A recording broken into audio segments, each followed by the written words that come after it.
এই ধরনের নেতাদেরকে যদি আপনি চরিত্রহীন নেতা, যারা নাকি জমিনে ফাসাদ সৃষ্টি করে, আল্লাহ রাসূলকে আনুগত্য করে না, আল্লাহ এবং তার রাসূলের আনুগত্য করে না, যারা নাকি নারী নেতৃত্ব সাপোর্ট করে, জমিনে ফাসাদ সৃষ্টি করে, আল্লাহকে স্মরণ করে না, এবং যারা মানুষের উপর জুলম করে, আর যারা নাকি চরিত্রহীন, এই 6 শ্রেণীর মানুষকে যারা সাপোর্ট করবেন, আপনি মুখে বলবেন যে আমি রাসূলের প্রতি ঈমান এনেছি, আমি আল্লাহকে মুখে ভালোবাসি, রাসূলকে মুখে ভালোবাসি, আল্লাহর নামে কসম করে বলি আপনি একটা মুনাফিক, মুনাফিক, মুনাফিক। যারা আয়োজন করেছে, আল্লাহ রাসূল বলেছেন সহিহ মুসলিমের হাদিস, ইকরাউল কোরআন ফাইন্নাহু ইয়াতি ইয়াউমাল কিয়ামাতি শাফিয়াল লিআসহাব। সুবহানাল্লাহ পড়ে আরো জোরে বলেন সুবহানাল্লাহ। যে ব্যক্তি কোরআন পড়লো, কোরআন বুঝলো, কোরআন জানার চেষ্টা করলো, কোরআন জানার ব্যবস্থা করলো, কোরআন কিয়ামতের ময়দানে তাকে সুপারিশ করে আল্লাহর জান্নাতে নিয়ে যাবে। আরো আসতে বলেন সুবহানাল্লাহ। এটা গেল যারা আয়োজন করছে, আমি তাদের ব্যাপারে কিছু বলতে চাই না। 2 নম্বরে যারা শ্রোতা আপনারা আসছেন, শ্রোতা কয় প্রকার? হাত উঁচু করেন সবাই দেখি কয় প্রকার।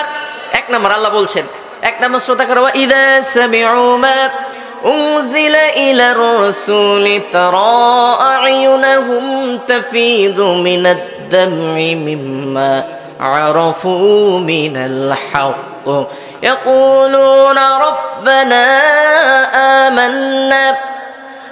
আমান্না ফাকতুবনা মা'আশ শাহিদিন।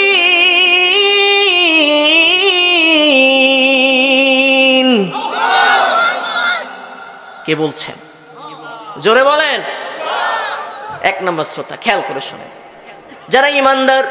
আল্লাহ তাআলা বলছেন নবী, ওয়াইদা সামিউ মা উনজিলা ইলা রাসূল তারা আ'য়ুনাহুম, ও নবী তুমি ওদেরকে দেখবে যারা ঈমান এনেছে আমি তোমার উপরে, আমি আমার নবীর উপরে যা নাজিল করেছি সে কিতাবের নাম কি? আরো জোরে বলেন না কি? এই কিতাবের কথা যখন ওরা শুনতে পারবে, ওদের চোখের দিকে তাকাবে, তারা আ'য়ুনাহুম, চোখের দিকে যখন তুমি তাকাবে, তাফিদু মিনাদ দাম'i, তুমি দেখতে পাবে ওদের 2 চোখের কণা দিয়ে অশ্রু প্রবাহিত হচ্ছে। কেননা ওরা কি করেছে? মিম্মা আরাফু মিনাল হক, ওরা সত্য জেনেছে, সত্য বুঝেছে, সত্যের জন্য ওরা ওদের জীবনকে স্যাক্রিফাইস করার জন্য সিদ্ধান্ত নিয়েছে। ওরা ওই কোরআনের মজলিস থেকে সিদ্ধান্ত নিয়েছে, মিম্মা আরাফু মিনাল হক, ও আল্লাহ আমরা এই সত্যকে গ্রহণ করেছি। প্রয়োজন যদি হয় ইয়াকুলুন, তারা বলে রব্বানা আমান্না ফাকতুবনা মা'আশ শাহিদিন।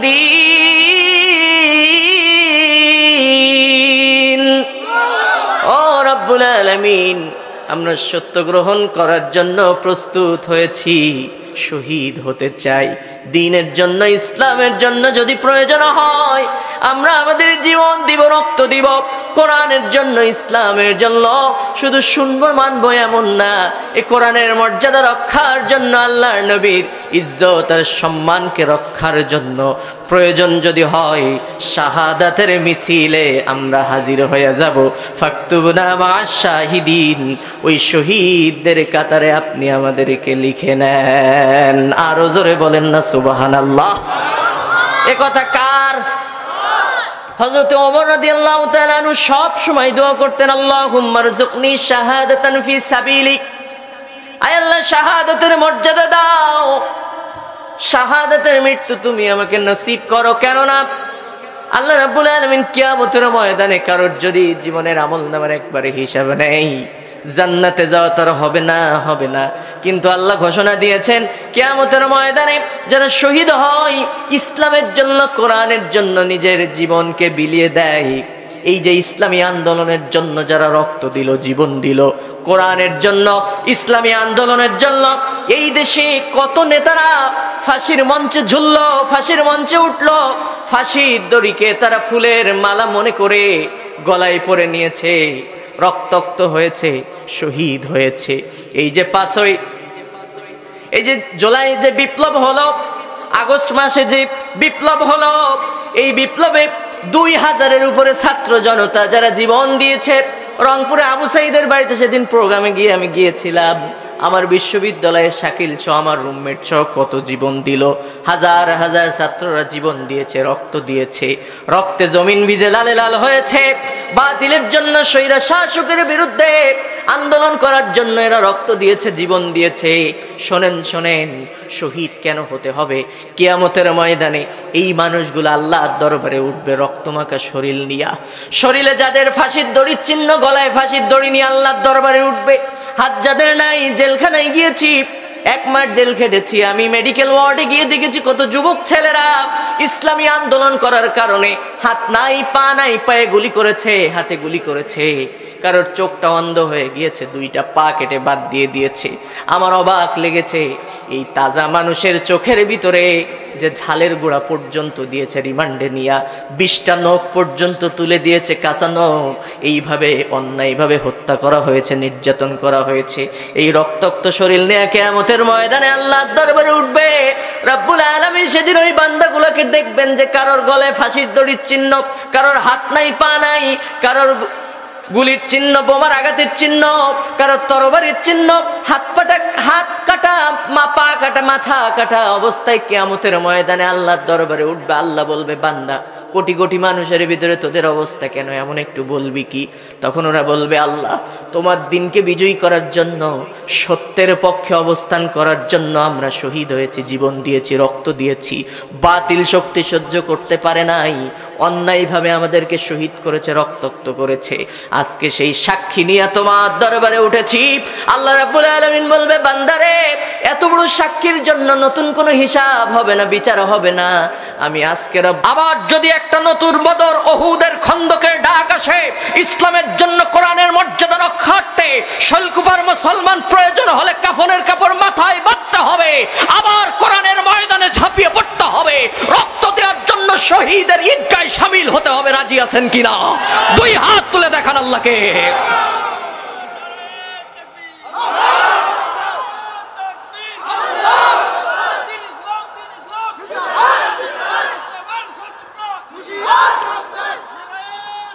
আল্লাহ কবুল করুন, বলেন আমিন। শহীদ হতে চান তো সবাই? আমাকে শহীদ করে সেই মিছিলে শামিল করে নিও, যে মিছিলের নেতা আমির হামজা, খোবায়েব, খাব্বাব, আল্লাহর ছিল যারা অতি প্রিয়, শামিল করে নিও। পারেন না সবাই? বলেন, আমাকে শহীদ করে সেই মিছিলে শামিল করে নিও, যে মিছিলের নেতা আমির হামজা, খোবায়েব, খাব্বাব, আল্লাহর ছিল যারা অতি প্রিয়, শামিল করে নিও। চিল্লাই বলেন আমিন। তাহলে 1 নাম্বার হচ্ছে যারা কোরআন শোনে, এরা হচ্ছে ইমানদার, ইসলামের জন্য, কোরআনের জন্য, দ্বীনের জন্য এরা জীবন দিতে, রক্ত দিতে প্রস্তুত থাকে। এদেরকে শহীদ হিসাবে কবুল করে নেয় কে? জোরে বলেন কে? 2 নাম্বার হচ্ছে কি? আল্লাহ বলছেন, ওয়াকালাল্লাযীনা কাফারু লা তাসমাউ লিহাযাল কুরআনি ওয়ালগাউ ফীহি লাআল্লাকুম তাগলিবুন। আরো জোরে বলেন না আল্লাহু আকবার। ওরা হচ্ছে আবু জাহেলের উত্তরসূরি। সূরা হামিম সাজদা আল্লাহ তাআলা বলছেন, নবী, আবু জাহেলের অভ্যাস ছিল, বলতো মোহাম্মদ যেখানে কোরআনের মজলিস তৈরি করে দেয়, ওই জায়গায় তোমরা হট্টগোল করো, গাঞ্জাম করো, ফাসাদ তৈরি করে ওই মজলিসটা ধ্বংস করে দাও, নষ্ট করে দাও। দীর্ঘ 17 বছর যাবত এই সিরাজ, এই যে আপনাদের শৈলকুপায় আমার 2টা প্রোগ্রাম গত বছর কি তার আগের বছর ক্যান্সেল হয়েছে, আসতে পারি নাই, আসতে দেয় নাই। এই যে 17 বছর ধরে যারা ইসলামের বিরোধিতা করলো, তাফসির মাহফিলের বিরোধিতা করলো, এরা কি মুসলমান হইতে পারে? এরা কি নবীর উত্তরসূরি না আবু জাহেলের উত্তরসূরি? আবু জাহেল বলছিল কোরআনের বিরোধিতা করবে, ইসলামের বিরোধিতা করবে। সুতরাং এখনো যারা কোরআন আর ইসলামের বিরোধিতা করবে, তাফসীর মাহফিলের বিরোধিতা করে, যেইখানে কোরআনের কথা হয়, ইসলামের কথা হয়, ওই জায়গায় যারা বাধা দেয়, এরা মুসলমান হইতে পারে না, এরা হলো আবু জাহেলের উত্তরসূরি। আরো আসতে বলেন ঠিক না বে ঠিক? এ কথা কে বলেছেন? সূরা হামিম সাজদা। তাহলে 2 নাম্বার গুলো সংক্ষেপে বলছি। 3 নাম্বার, এটা বললে আবার আপনি একটু অসন্তুষ্ট হইতে পারেন। বলবো? কথা কয় না, বলবো। অসন্তুষ্ট হবেন না তো? আপনাদের বিপক্ষে গেলে আবার রাগ করতে পারেন হয়তো। আবার শৈলকুবাই শুনছি পীর সাহেব বেশি, যেখানে যাই হুজুর আমি গেলে পীর সাহেব বেশি, তো পীরের বিরুদ্ধে কথা কওয়া যাবে না। কিন্তু আমরা পীরের মুরিদ ভাই, পীরের বিরুদ্ধে আমরা কথা বলি না, কারণ পীর মানে হচ্ছে শিক্ষক, পীর মানে হচ্ছে উস্তাদ। উস্তাদের কাছে আপনি যাবেন হচ্ছে কোরআন শিখতে, ইসলাম শিখতে, ক্লিয়ার কথা। যেই পীরের কাছে গেলে কোরআন শেখায়, ইসলাম শেখায়, সেই হচ্ছে প্রকৃত পীর। কিন্তু যেই পীরের কাছে গেলে উল্টাপাল্টা জিকির শেখায়, যেই পীরের কাছে গেলে শিরক শেখায়, ওই পীরের কাছে যাওয়া যাবে? তা আমার তো মেরে ফেললে ওই পীরের বিরুদ্ধে আমি বলবোই। তা আপনারা দাওয়াত দেন আর না দেন, আমি বলেই যাব, কারণ এ কথা বলার কথা কে বলেছেন? আরো জোরে বলেন কে? অবাক লাগে, আমি নিজে দেখছি। কুষ্টিয়া প্রোগ্রামে যাচ্ছি, এরা বাসের ভিতরে যাইতেছে, মানে ছাদের পরে কিছু ছাগল, ভিতরে সব পাগল, তো দাঁড়িয়ে একটারও নেই, সব নাকি পীরের মুরিদ, সব মোষ আর মোষ। দেখে মনে হলো 3 তলা বিল্ডিং এর সানসেট। আমি বললাম এই গাড়ি নাও তো সাইড দিয়ে দেখি কি বলে। ও বলতেছে, দয়াল বাবার মুরিদ আমি বড় গুনাহগার, দয়াল যদি দয়া করে তাতে হব পার। নাউজুবিল্লাহ পড়বেন না? আরো জোরে বলেন। এরপরে আরো মারাত্মক কথা কইতেছে, কি? পানির তলে বাতি জ্বলে, ঝড় বাতাসেও নেবে না। আরে পানির তলে বাতি জ্বলে, ঝড় বাতাসেও নেবে না। খাজা বাবার মুরিদ হইলে নামাজ কালাম লাগে না রে বাবা। এই যারা ওই পক্ষে আছে তারা আসতে বলছে নাউজুবিল্লাহ, জোরে কর নাউজুবিল্লাহ। ঢাকাইতে আমি শুনছি, আরে কি বলতেছে, দয়াল বাবা কেবলা কাবা আয়নার কারিগর, আয়না বসায়া দে মোর কলবের ভিতর বাবারে, আয়না বসায়া দে মোর। এরা পীর সাহেব, নাউজুবিল্লাহ পড়ে। যাদের দরবারে গেলে নামাজ লাগে না, ইসলাম লাগে না, কোরআন লাগে না, এরাকে পীর নাকি শয়তান? জবান খুলে বলেন, পীর না শয়তান? তাদের দরবারে যাওয়া যাবে? আজকে বলে গেলাম আপনাদের এলাকায় না, বাংলাদেশ, আপনাদের এলাকায় কম, রাজশাহী বিভাগে যাবেন, চিটাগাং বিভাগে যাবেন, সব মোড়ে মোড়ে পীর, রাস্তার মানে অলিতে গলিতে পীর আর পীর। বাংলাদেশে নাকি 48,000 পীর আছে, এত পীর। তাই আপনি চিন্তা করেন। সম্মানিত ভাইরা, আল্লাহ তাআলা বলছেন, ইয়া আইয়ুহাল্লাযীনা আমানু ওয়াবতাগু ইলাইহিল ওয়াসিলা। আমার দেশের এক শ্রেণীর পীররা বলে যে আল্লাহরে যদি পাইতে চাও, আজকে আলোচনা শুনতে আসছিলাম সাইদি সাহেবের, আমি তাফসিরও দেখছি, অসংখ্য তাফসির দেখছি, 20-30টার উপরে তাফসির। এই ওসিলা শব্দের অর্থ ব্যাখ্যা এক শ্রেণীর পীররা বানাইছে, সুযোগ সন্ধানী পীর। তারা বলতেছে যে পীর ধরো, আল্লাহর জান্নাত কিনে নাও। কিয়ামতের ময়দানে পীরদের কোনো খাওয়া থাকবে? কথা বলেন না কেন? থাকবে? থাকবে না। এখানে ওসিলা শব্দের অর্থ মূলত বোঝানো হয়েছে একনিষ্ঠভাবে আল্লাহর ইবাদত করার মাধ্যমে তোমরা আল্লাহর নৈকট্য অর্জন করো। সুবহানাল্লাহ পড়েন, আরো জোরে বলেন সুবহানাল্লাহ। তো এরকম পীরের বিরুদ্ধে যদি যায়, তাইলে আপনি আবার উঠে দৌড় দিবেন না তো? কষ্ট পাবেন না তো? অনেকেই বলে হুজুর, এখন আর বলে না, এর আগে আমি দেখছি আওয়ামী লীগের লোকজনের মাহফিলে গেলে বিএনপির লোকজন কইতো, হুজুর আমরা বিএনপির লোকজন আসি তো নির্যাতিত মানুষ, আমরা আমাদের বিরুদ্ধে যেন খবরদার বললেন না। বিএনপির লোক যদি মাহফিলের আয়োজন কানে কানে এসে জামাতের লোক বা অন্যান্য লোকরা এসে বলে, হুজুর আমাদের বিরুদ্ধে যেন বললেন না। আরে ভাই, কোরআন কি কোনো দলের? কথা কয় না, কোনো দলের? কোরআন কে পাঠিয়েছেন? আরো জোরে বলেন না কে? আল্লাহ বলছেন, শাহরু রমাদানাল্লাযী উনজিলা ফীহিল কুরআন হুদাল লিন-নাসি ওয়া বায়্যিনাতিম মিনাল হুদা ওয়াল ফুরকান।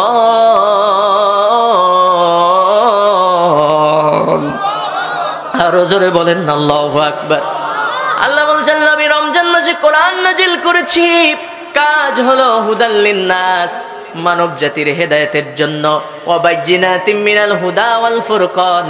এই কোরআনের কাজ হলো মানুষের সামনে কোনটা সত্য আর কোনটা মিথ্যা এটা সুন্দরভাবে মানুষকে ডিটেইলস বর্ণনা করে মানুষকে বুঝিয়ে দেবে। এই জন্যই পৃথিবীতে কোরআন নাজিল করেছি।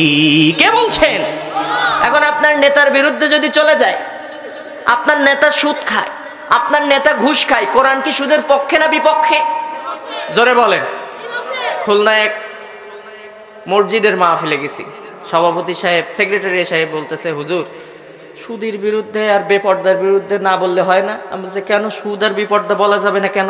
এটা তো কোরআনের ফরজ আইন।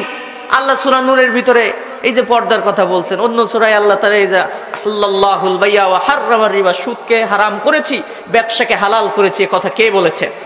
আচ্ছা হুজুর, অন্য কথা কন ঠিক আছে, কিন্তু মসজিদের সভাপতি সুদ খায় আর সেক্রেটারির স্ত্রী, মানে আমার স্ত্রী বা এনজিও চাকরি করে, তো এই দুইটা বললে আমাদের বিপক্ষে চলে যায়, এটা বলার দরকার নেই। কি বলেন? এখন আমি এটাই বুঝাইতে চাচ্ছি আপনাদেরকে, ভাই আপনাদেরকে কোরআনের কিছু কথা বললে যখন ভালো লাগবে শুনবেন, আর যখন ভালো লাগবে না, আপনার বিরুদ্ধে চলে গেলে কোরআন যদি বলে ফেলে তখন তো উঠে দৌড় দিবেন নাকি? কথা কয় না, কষ্ট পাবেন তখনে। তাহলে এবার একটু বলি, আল্লাহ বলছেন, রাগ করবেন না, রাগ করবেন না তো, রাগ করবেন না তো? আল্লাহ বলছেন, وَإِذَا قِيلَ لَهُمْ تَعَالَوْا إِلَى مَا أَنزَلَ اللَّهُ وَإِلَى الرَّسُولِ رَأَيْتَ الْمُنَافِقِينَ يَصُدُّونَ عَنكَ صُدُودًا। আল্লাহু আকবার। আল্লাহ রাব্বুল আলামিন বলছেন, যখন ওদেরকে বলা হয় আসো কোরআনের দিকে, আসো, তাআলাও তাআলাও, ইসলামের দিকে আসো, ওই যে যেগুলো দাঁড়ায় আছে, আমি যখন ডাকবো যে আসেন কোরআনের দিকে, ইসলামের দিকে, যখন পছন্দ হবে না, যখন ওদের বিরুদ্ধে চলে যাবে, ইসলামের বিরুদ্ধে যখন চলে যাবে, কোরআনের বিরুদ্ধে, ওদের আইডিওলজির বিরুদ্ধে যখন চলে যাবে, ওদের নেতার বিরুদ্ধে যখন কোরআন বলে ফেলবে, ওদের দলের বিরুদ্ধে যখন কোরআন বলে ফেলবে, ওদের আদর্শের পরিপন্থী যখন কোরআন বলে ফেলবে, ও সুদ খায়, এজন্য কোরআন তো সুদের বিপক্ষে কথা বলে, ও নামাজ পড়ে না, কোরআন তো বেনামাজির বিপক্ষে কথা বলে, এইভাবে যখন কথা বলা হবে, বলে যখন বলা হবে তাআলাও, কে বলছেন? কথা কয় না, কে? সূরা নিসা 61 নম্বর আয়াতে আল্লাহ বলছেন তাআলাও, ওদেরকে যখন বলা হবে আসো, ইলা মা আনজালাল্লাহ ওয়া ইলার রাসূল, আল্লাহ এবং তার রাসূল তোমাদেরকে যে ফয়সালা দিয়েছে সেই দিকে তোমরা আসো। ও নবী, মুনাফিকদেরকে দেখবে, রাআইতাল মুনাফিকিনা ইয়াসুদ্দুনা আনকা সুদুদা, যে মুনাফিকরা মুখ ঘুরায়া, পিঠ ঘুরায়া চলে যাবে, রাস্তা দিয়ে বলতে বলতে যাবে, গেছিলাম অমুক জায়গায় ওয়াজ শুনতি, আসছিল এম আশিকুর রহমান, আলোচনা করতে যাই দেখি হচ্ছে সব রাজনীতি। এমন লোক নাই? কথা কয় না, নাই নাই নাই নাই। আল্লাহ বলছেন রাআইতাল মুনাফিকিনা ইয়াসুদ্দুনা আনকা সুদুদা, নিজেদের চরিত্র এবং আদর্শের সঙ্গে মিললে যারা শুনে, মেনে নেয় এবং বোঝার চেষ্টা করে, ওরা হলো মুমিন। আর ওদের পরিপন্থী গেলে যারা শুনতে চায় না, দূরে চলে যায়, আসমান জমিনের উপরে ওদের থেকে বড় মুনাফিক আর নাই। কে বলছেন? আরো জোরে বলেন না কে? এখন মুনাফিক হতে চান না মুমিন হতে চান? ইন্নাল মুনাফিকিনা ফিদ দারকিল আসফালি মিনান নার, নিশ্চয়ই মুনাফিকদের অবস্থান হবে জাহান্নামের একদম তলদেশে। কে বলছেন? এখন আমার কথা হচ্ছে, ভাই আপনি হয় কাফের হয়ে যান, আর তা নাহলে মুমিন থাকেন, আপনি জাহান্নামের উপরে থাকেন, কিন্তু জাহান্নামের তলে যাওয়ার দরকার নেই, হয় জান্নাতে যান, আর তা নাহলে জাহান্নামের উপরে গেলেও শাস্তি একটু কম হবে, তলে গেলে বেশি নাকি কম? কথা কয় না, বেশি নাকি কম? আল্লাহ রাসূল বলেছেন 1 ঘন্টা সময় যে কোরআনের পেছনে, ইসলামের পেছনে ব্যয় করে, আল্লাহর হাবিব সাল্লাল্লাহু আলাইহি ওয়াসাল্লাম বলেছেন 500 রাকাত কবুল নামাজের সওয়াব তার আমলনামায় লেখা হয়। আরো আসতে বলেন, আরো জোরে বলেন সুবহানাল্লাহ। কত রাকাত? 500। আচ্ছা আপনারা একজন বলেন তো, এখান থেকে মাঝখানতে উঠে দাঁড়িয়ে, যে আপনি জীবনে যে নামাজ পড়ছেন 50 বছর ধরে, সব নামাজ আমার কবুল হয়েছে, এরকম একজন গ্যারান্টি কেউ দিতে পারবেন? ভাই পারবেন? সম্ভব? কখনো সম্ভব না। কারণ কবুল হইছে কি না হইছে এটা জানেন কে? আল্লাহ তাআলা জানেন। কারণ আমরা নামাজের ভিতরে ফ্যান কয়টা আছে গুনে নিই, নামাজের ভিতরে সিঁড়ি কয়টা মসজিদের গুনে নেই, জানালা কয়টা গুনে নেই। আমার এলাকায় কাছারি বাড়ি নাম করে একটা জায়গা আছে, বাজারে মসজিদে নামাজ পড়তেছে মাগরিবের সময়, তো মশাই কামড়াইছে, তো মাগরিবের নামাজের ভিতরে লোকটা বলতে, শালার মশা রে। এই যে আমাদের অবস্থা। ভাই আছে কিসের ভিতরে? জোরে বলেন, নামাজ নাকি কিসে? নামাজের ভিতরে আছে না? এই হচ্ছে অবস্থা। আমাদের নামাজ হচ্ছে এমন। সম্মানিত ভাইরা, তাহলে কত রাকাত সওয়াব তার আমলনামায় লেখা হয়? 500 রাকাত। সুবহানাল্লাহ পড়বেন না? আসুন মূল আলোচনায় ঢুকতেছি, আর ভূমিকায় বেশি কথা বলবো না। সুতরাং বিনা প্রয়োজনে একজনও উঠে ডিস্টার্ব করবেন না। 1 ঘন্টা সময় কোরআনের পিছনে ব্যয় করা যাবে না। জীবনে কত রাত পার করলাম টেলিভিশনের সামনে, সিনেমার হলে, আমাদের কিন্তু হিসাব নাই। আজকে আমরা 1 ঘন্টা সময় কোরআনের পেছনে ব্যয় করে ইনশাল্লাহ 500 রাকাত সওয়াব নিয়ে বাড়ি যাবো তো ইনশাল্লাহ। আল্লাহ কবুল করুন, বলেন আমিন। আল্লাহ তাআলা কবুল করুন। আল্লাহ তাআলা কোরআনুল কারীমে সূরা আল ইমরানের ভিতরে বলছেন, কুল ইন কুনতুম তুহিব্বুনাল্লাহ ফাত্তাবিউনি ইউহিব্বুকুমুল্লাহ ওয়া ইয়াগফির লাকুম যুনুবাকুম আল্লাহু গফুরুর রহিম। সুবহানাল্লাহ পড়েন, আরো জোরে বলেন সুবহানাল্লাহ। আল্লাহর নবী মুহাম্মদুর রাসূলুল্লাহ সাল্লাল্লাহু আলাইহি ওয়াসাল্লাম কিয়ামতের ময়দানে আখিরাতে আদালতে উম্মতদেরকে নিয়ে সুপারিশ করে জান্নাতে যাবেন। আজকে ওয়াজ শুনতে শুনতে আসছিলাম, হুজুর ওয়াজ করে কিয়ামতের দিন নবীজি তার উম্মতদেরকে নিয়ে জান্নাতে যাবে। হুজুর কাউকে না নিয়ে জান্নাতে যাবে? জোরে বলেন, বলেন তো আল্লাহু আকবার। এই আওয়াজ একটু কমে গেছে, যতক্ষণ ওই বেশিটা থাকবে ততক্ষণ আলোচনা চলবে। বলেন আল্লাহু আকবার। এইটা যতক্ষণ থাকবে ততক্ষণ ইনশাআল্লাহ আলোচনা চলবে। রাজি আছেন তো সবাই? রাসূল আমাদেরকে জান্নাতে না নিয়ে যাবে না। আল্লাহ রাব্বুল আলামিন বলছেন, ও নবী, তোমার সঙ্গে যদি জান্নাতে কেউ যেতে চায়, গুনাহ খাতা মাফ করতে চায়, ওই উম্মতদেরকে বলে দাও আল্লাহকে যদি তারা ভালোবেসে থাকে। আমরা সবাই আল্লাহকে ভালোবাসি নাকি বাসি না? আমরা আল্লাহকে ভয় করি নাকি করি না? কারণ আমাদের হৃদয়ে একজনের ভয় আছে, তিনি কে? যাদের হৃদয়ে আছে আল্লাহর ভয়, তারা কভু পথ ভুলে যায় না। আল্লাহর প্রেম ছাড়া এই দুনিয়ায় কারো কাছে কোনো কিছু চায় না, কারো কাছে কোনো কিছু চাই না। রাতের আধারে যারা সেজদাতে রয়, দু চোখের শ্রুতে নদী যেন বয়। রাতের আধারে যারা সেজদাতে রয়, দু চোখের শ্রুতে নদী যেন বয়। ছলনার হাত ছানি যতই আসুক, ছলনার হাত ছানি যতই ডাকুক, পেছনে ফিরেও তাকায় না। যাদের হৃদয়ে আছে আল্লাহর ভয়, তারা কভু পথ ভুলে যায় না। মুমিন বান্দা ভয় করে কাকে? আরো জোরে বলেন না, কাকে? আল্লাহকে ভয় করে। সুতরাং আজকে প্রোগ্রাম থেকে আমাদেরকে শপথ নিতে হবে, এই পৃথিবীর কোনো মানুষকে আর ভয় করব না। ভয় করলে একজনকে করব, তিনি কে? আরো জোরে বলেন না, কে? আল্লাহ তাআলা বলছেন, নবী, ওরা যদি আল্লাহকে ভালোবেসে থাকে, জান্নাত পেতে চায়, তোমার উপরে যেন ঈমান আনে। নবীর উপরে ঈমান মানে কি? আল্লাহ তাআলা বলছেন সূরা আহজাবের 36 নম্বর আয়াতে, ওয়া মা কানা লিমুমিনিন ওয়ালা মুমিনাতিন ইযা কাদাল্লাহু ওয়া রাসূলুহু আমরান আইয়াকুনা লাহুমুল খিয়ারাতু মিন আমরিহিম ওয়া মান ইয়াসিল্লাহা ওয়া রাসূলুহু ফাকাদ দাল্লা দালালাম মুবিনা।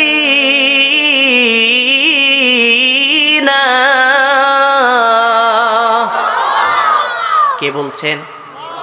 আল্লাহ এবং তার রাসূলের প্রতি ঈমান মানে কি? শোনো, আল্লাহ এবং তার রাসূল কোরআনের ভিতরে যে ফয়সালা দিয়েছে, কোন ঈমানদার নারী এবং পুরুষ আল্লাহর নবী এবং তার রাসূল এবং আল্লাহর একটা আইনকে, কোনো ফয়সালাকে কখনো অমান্য করতে পারে না। কে বলছেন? আরো জোরে বলেন না, কে? আল্লাহ বলছেন, ফালা ওয়া রাব্বিকা লা ইউমিনুনা হাত্তা ইউহাক্কিমুকা ফীমা শাজারা বাইনাহুম সুম্মা লা ইয়াজিদু ফী আনফুসিহিম হারাজাম মিম্মা কাদাইতা ওয়া ইউসাল্লিমু তাসলিমা। আল্লাহু আকবার। শোনেন, গুরুত্বপূর্ণ কথা চলতেছে, মূল আলোচনায় ঢুকছি, এই আয়াতের তাফসিরে ঢুকেছি, ব্যাখ্যায়। শুনতেছেন আপনারা? কষ্ট হচ্ছে না তো? বলেন আল্লাহু আকবার।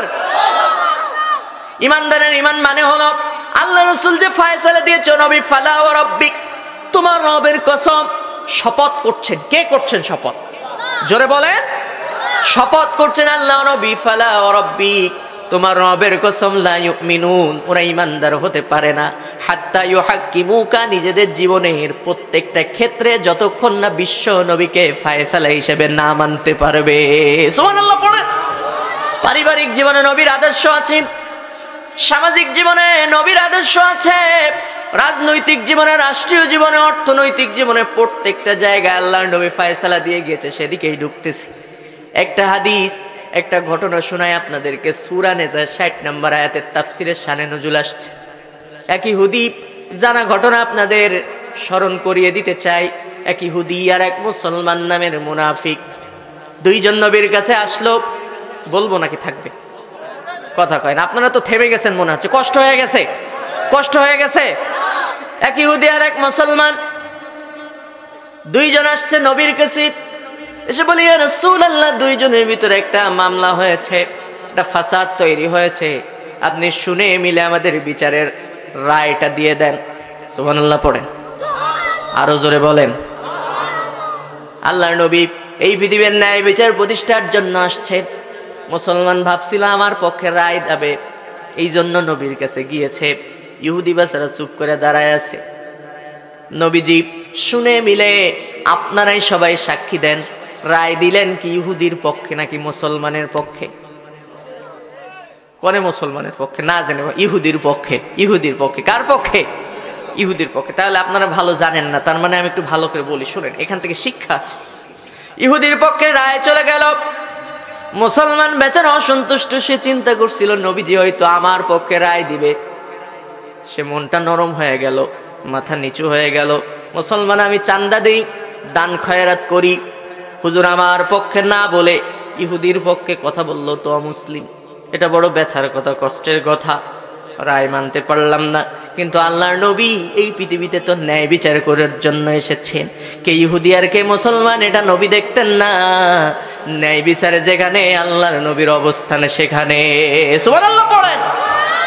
আল্লাহ তার নবীকে স্মরণ করিয়ে দিচ্ছেন সূরা হাদীদের 25 নম্বর আয়াত। ন্যায় বিচার কোথায়? দেখবেন কে অপছন্দ করে উঠে যায়। যদি কেউ ওঠে তাহলে মনে করবো রাআইতাল মুনাফিকিনা ইয়াসুদ্দুনা আনকা সুদুদা।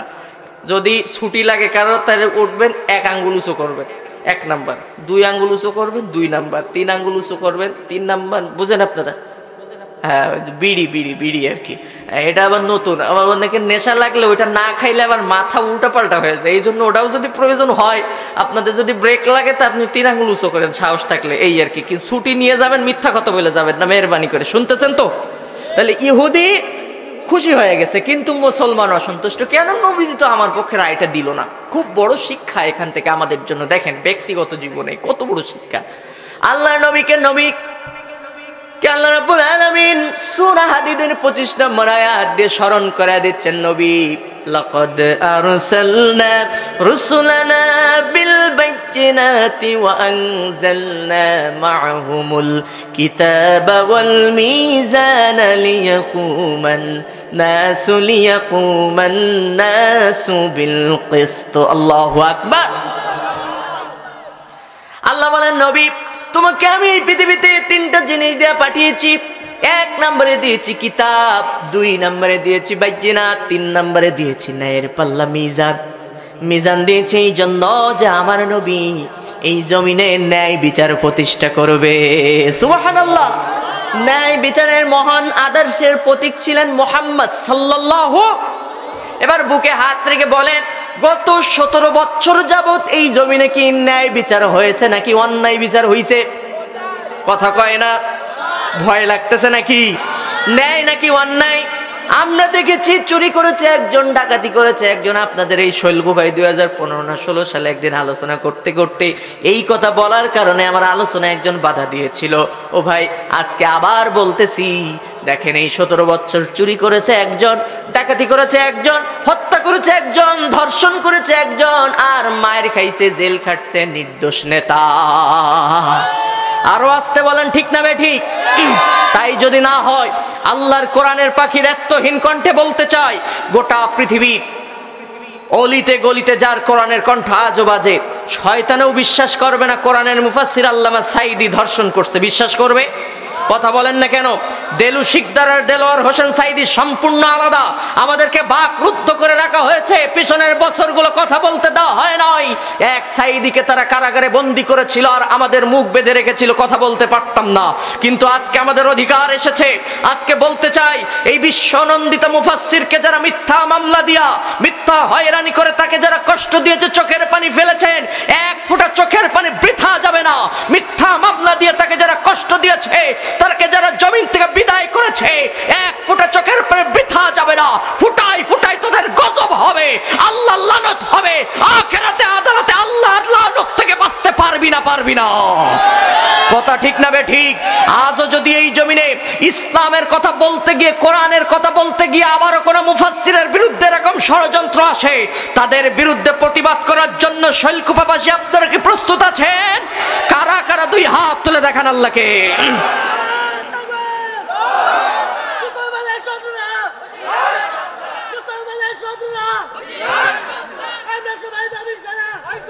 বয় বয় বয়, এখানে অনেক বড় বড় যুবকরা আছে। এইটুক পোলা যে স্লোগান দিল, মাশাআল্লাহ, আল্লাহর কবুল করুন, বলেন আমিন। আরো জোরে বলেন আমিন।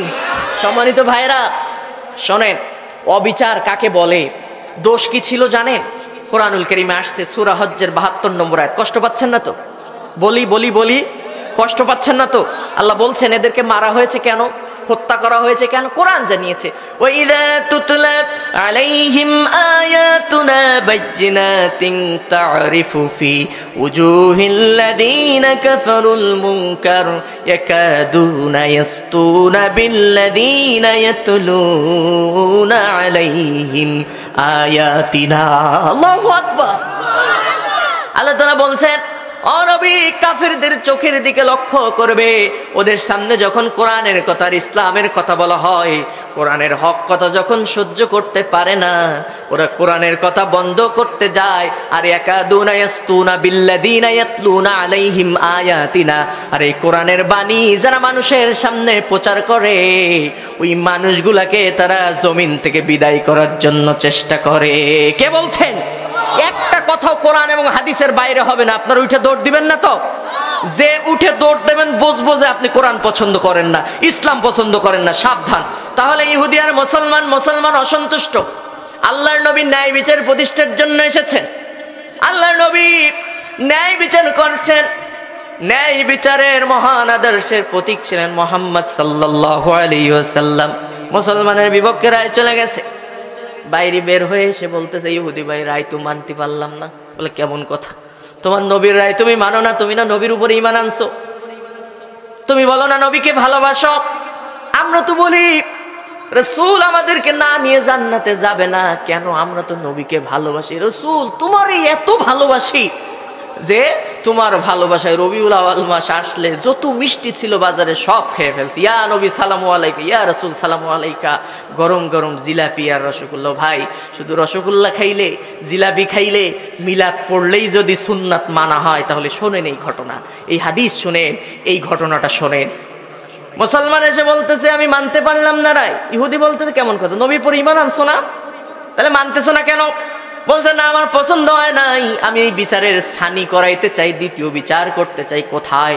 বলছে, ওমর ভাইয়ের কাছে যাই। বলে, চলো যাই, আপত্তি আমার নাই, কারণ যেই দলের নেতা মুহাম্মদ সাল্লাল্লাহু আলাইহি ওয়াসাল্লাম ন্যায় বিচার করে, ওমর সেই দলের কর্মী হয়ে কখনো অন্যায় বিচার করবে না। আরো জোরে বলেন আল্লাহু আকবার। একজন ইহুদি কি ভালোবাসা, কি সাপোর্ট, রাসূলের প্রতি কি ভালোবাসা, রাসূলের প্রতি কি বিশ্বাস যে মুহাম্মদ সাল্লাল্লাহু আলাইহি ওয়াসাল্লাম এই ইসলামের একজন নেতা, ধর্মীয় গুরু। সে যখন অন্যায় বিচার করে নাই, ওমর সেই দলের কর্মী হিসাবে কখনো অন্যায় বিচার করতে পারে না। সুবহানাল্লাহ পড়েন। আমরা দেখেছি আমাদেরকে অনেক অমুসলিমরা পর্যন্ত সাপোর্ট করে, কিন্তু অনেক মুনাফিকের বাচ্চা কোরআনের মাহফিলে বাধা দেয়। কথা ঠিক না বে ঠিক? সম্মানিত ভাইরা, তো চলো যাই, আপত্তি আমার নাই। ওমরের কাছে এসে বলে, ভাই ওমর, একটা বিচারের ছানি করাইতে আসছি। বলছে, কেন? দ্বিতীয় বিচার কেন? ছানি মানে হচ্ছে দ্বিতীয়। দ্বিতীয় বিচার কেন? প্রথম বিচার কে করছে? মুহাম্মদ সাল্লাল্লাহু আলাইহি ওয়াসাল্লাম। ওমরের মাথার উপরে যেন আকাশ ভেঙে পড়ছে। ওমর বলছে, কেমন কথা? তোমার নবীর রায় তুমি মানো না, তুমি না নবীর উপরে ঈমান আনছো। বলছে না পছন্দ হয় নাই। বলে কেন আসছো? বলছে যে সানি বিচার করার জন্য আসছি, নতুন করে বিচার চাই, সঠিক বিচার, ন্যায় বিচার চাই। বলছে সত্যিই কি নবীর রায় মানতে পারো না? তা আমার কাছে আসছো, খুব ভালো করছে, আমি তো ভালো করি, এরকম বিচারগুলো আমি খুব সুন্দর করি, একটু দাঁড়াও, আমি ঘরে যাবো আর আসবো, এর ভিতরে বিচার হয়ে যাবে। শুধু বিচার হবে না, বিচারের যে রায় এটা আমি সুন্দরভাবে দিয়ে দেবো, একটুখানি অপেক্ষা করো। হযরতে ওমর ঘরের ভিতরে ঢুকলেন, খোলা তলোয়ার নিয়ে আসলেন, চিকচিক করা তরবারি। এসে মুসলমান নামের মুনাফিকের ওই মাথার মুষ্টি ধরে বলছে, ও মুসলমান নামের মুনাফিক, নবীর উপরে ঈমান আনছো কিনা? বলছে হ্যাঁ অবশ্যই আনছে, আমি তো নবীরা ভালোবাসি। আরে ভালোবাসাই বলতেছি যে আমার ভালোবাসার দাবি যে নবী যে আমার বিপক্ষে কেমনে রায়টা দিল, এটা অসম্ভব। নবীর পরে ঈমান আনার পরে যেই লোকটা নবীর বিচার মানতে পারে না, নবীর ফায়সালা মানতে পারে না, আমার ভাষায় আমি তাকে বলি মুরতাদ। সে মুসলমান থাকে না, মুরতাদ হয়ে যায়। আর মুরতাদের শাস্তি হলো একটা, সে হলো মৃত্যুদণ্ড। দেরি আর করবো না, তোর বিচার আমি কার্যকর করে দেই। রায় দিলাম তুই মুরতাদ হয়ে গেছস, আর রায় এক্ষুনি কার্যকর করে দিই। তরবারি গর্দানে কাটাইলেন, লাগালেন, সঙ্গে সঙ্গে মাথাটা বিচ্ছিন্ন হয়ে জমিনে পড়ে গেল। জোরে বলেন না সুবহানাল্লাহ। ইহুদি বেচারা ঠক ঠক করে কাঁপতেছে, চোখের সামনে দ্বিখণ্ডিত, সর্বনাশ।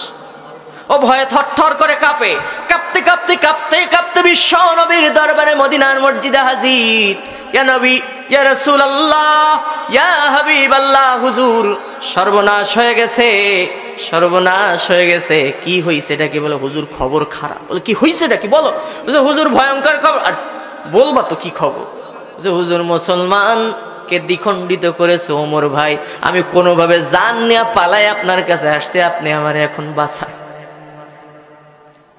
মুসলমানের বাড়ি ছিল মিশরে, মিশরের লোকজন এসে নবীর কাছে হাজির।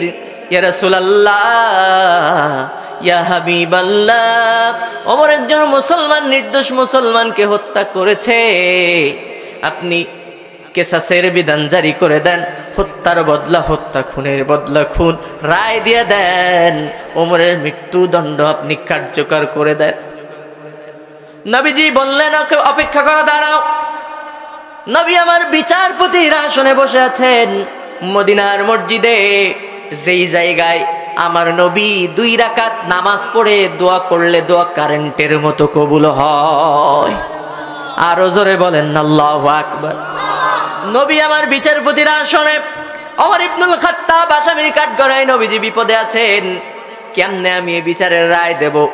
কারণ ওমর রাদিয়াল্লাহু তাআলা আনহু তার বিবেচনা মতে সে রায় দিয়ে দিয়েছেন যে নবীর ফায়সালা যারা মানে না, মুখে যদিও বলে যে আমি রাসূলকে ভালোবাসি, কিন্তু কাজে কর্মে নবীর ফায়সালা মানতে চায় না, ও ঈমানদার হতে পারে।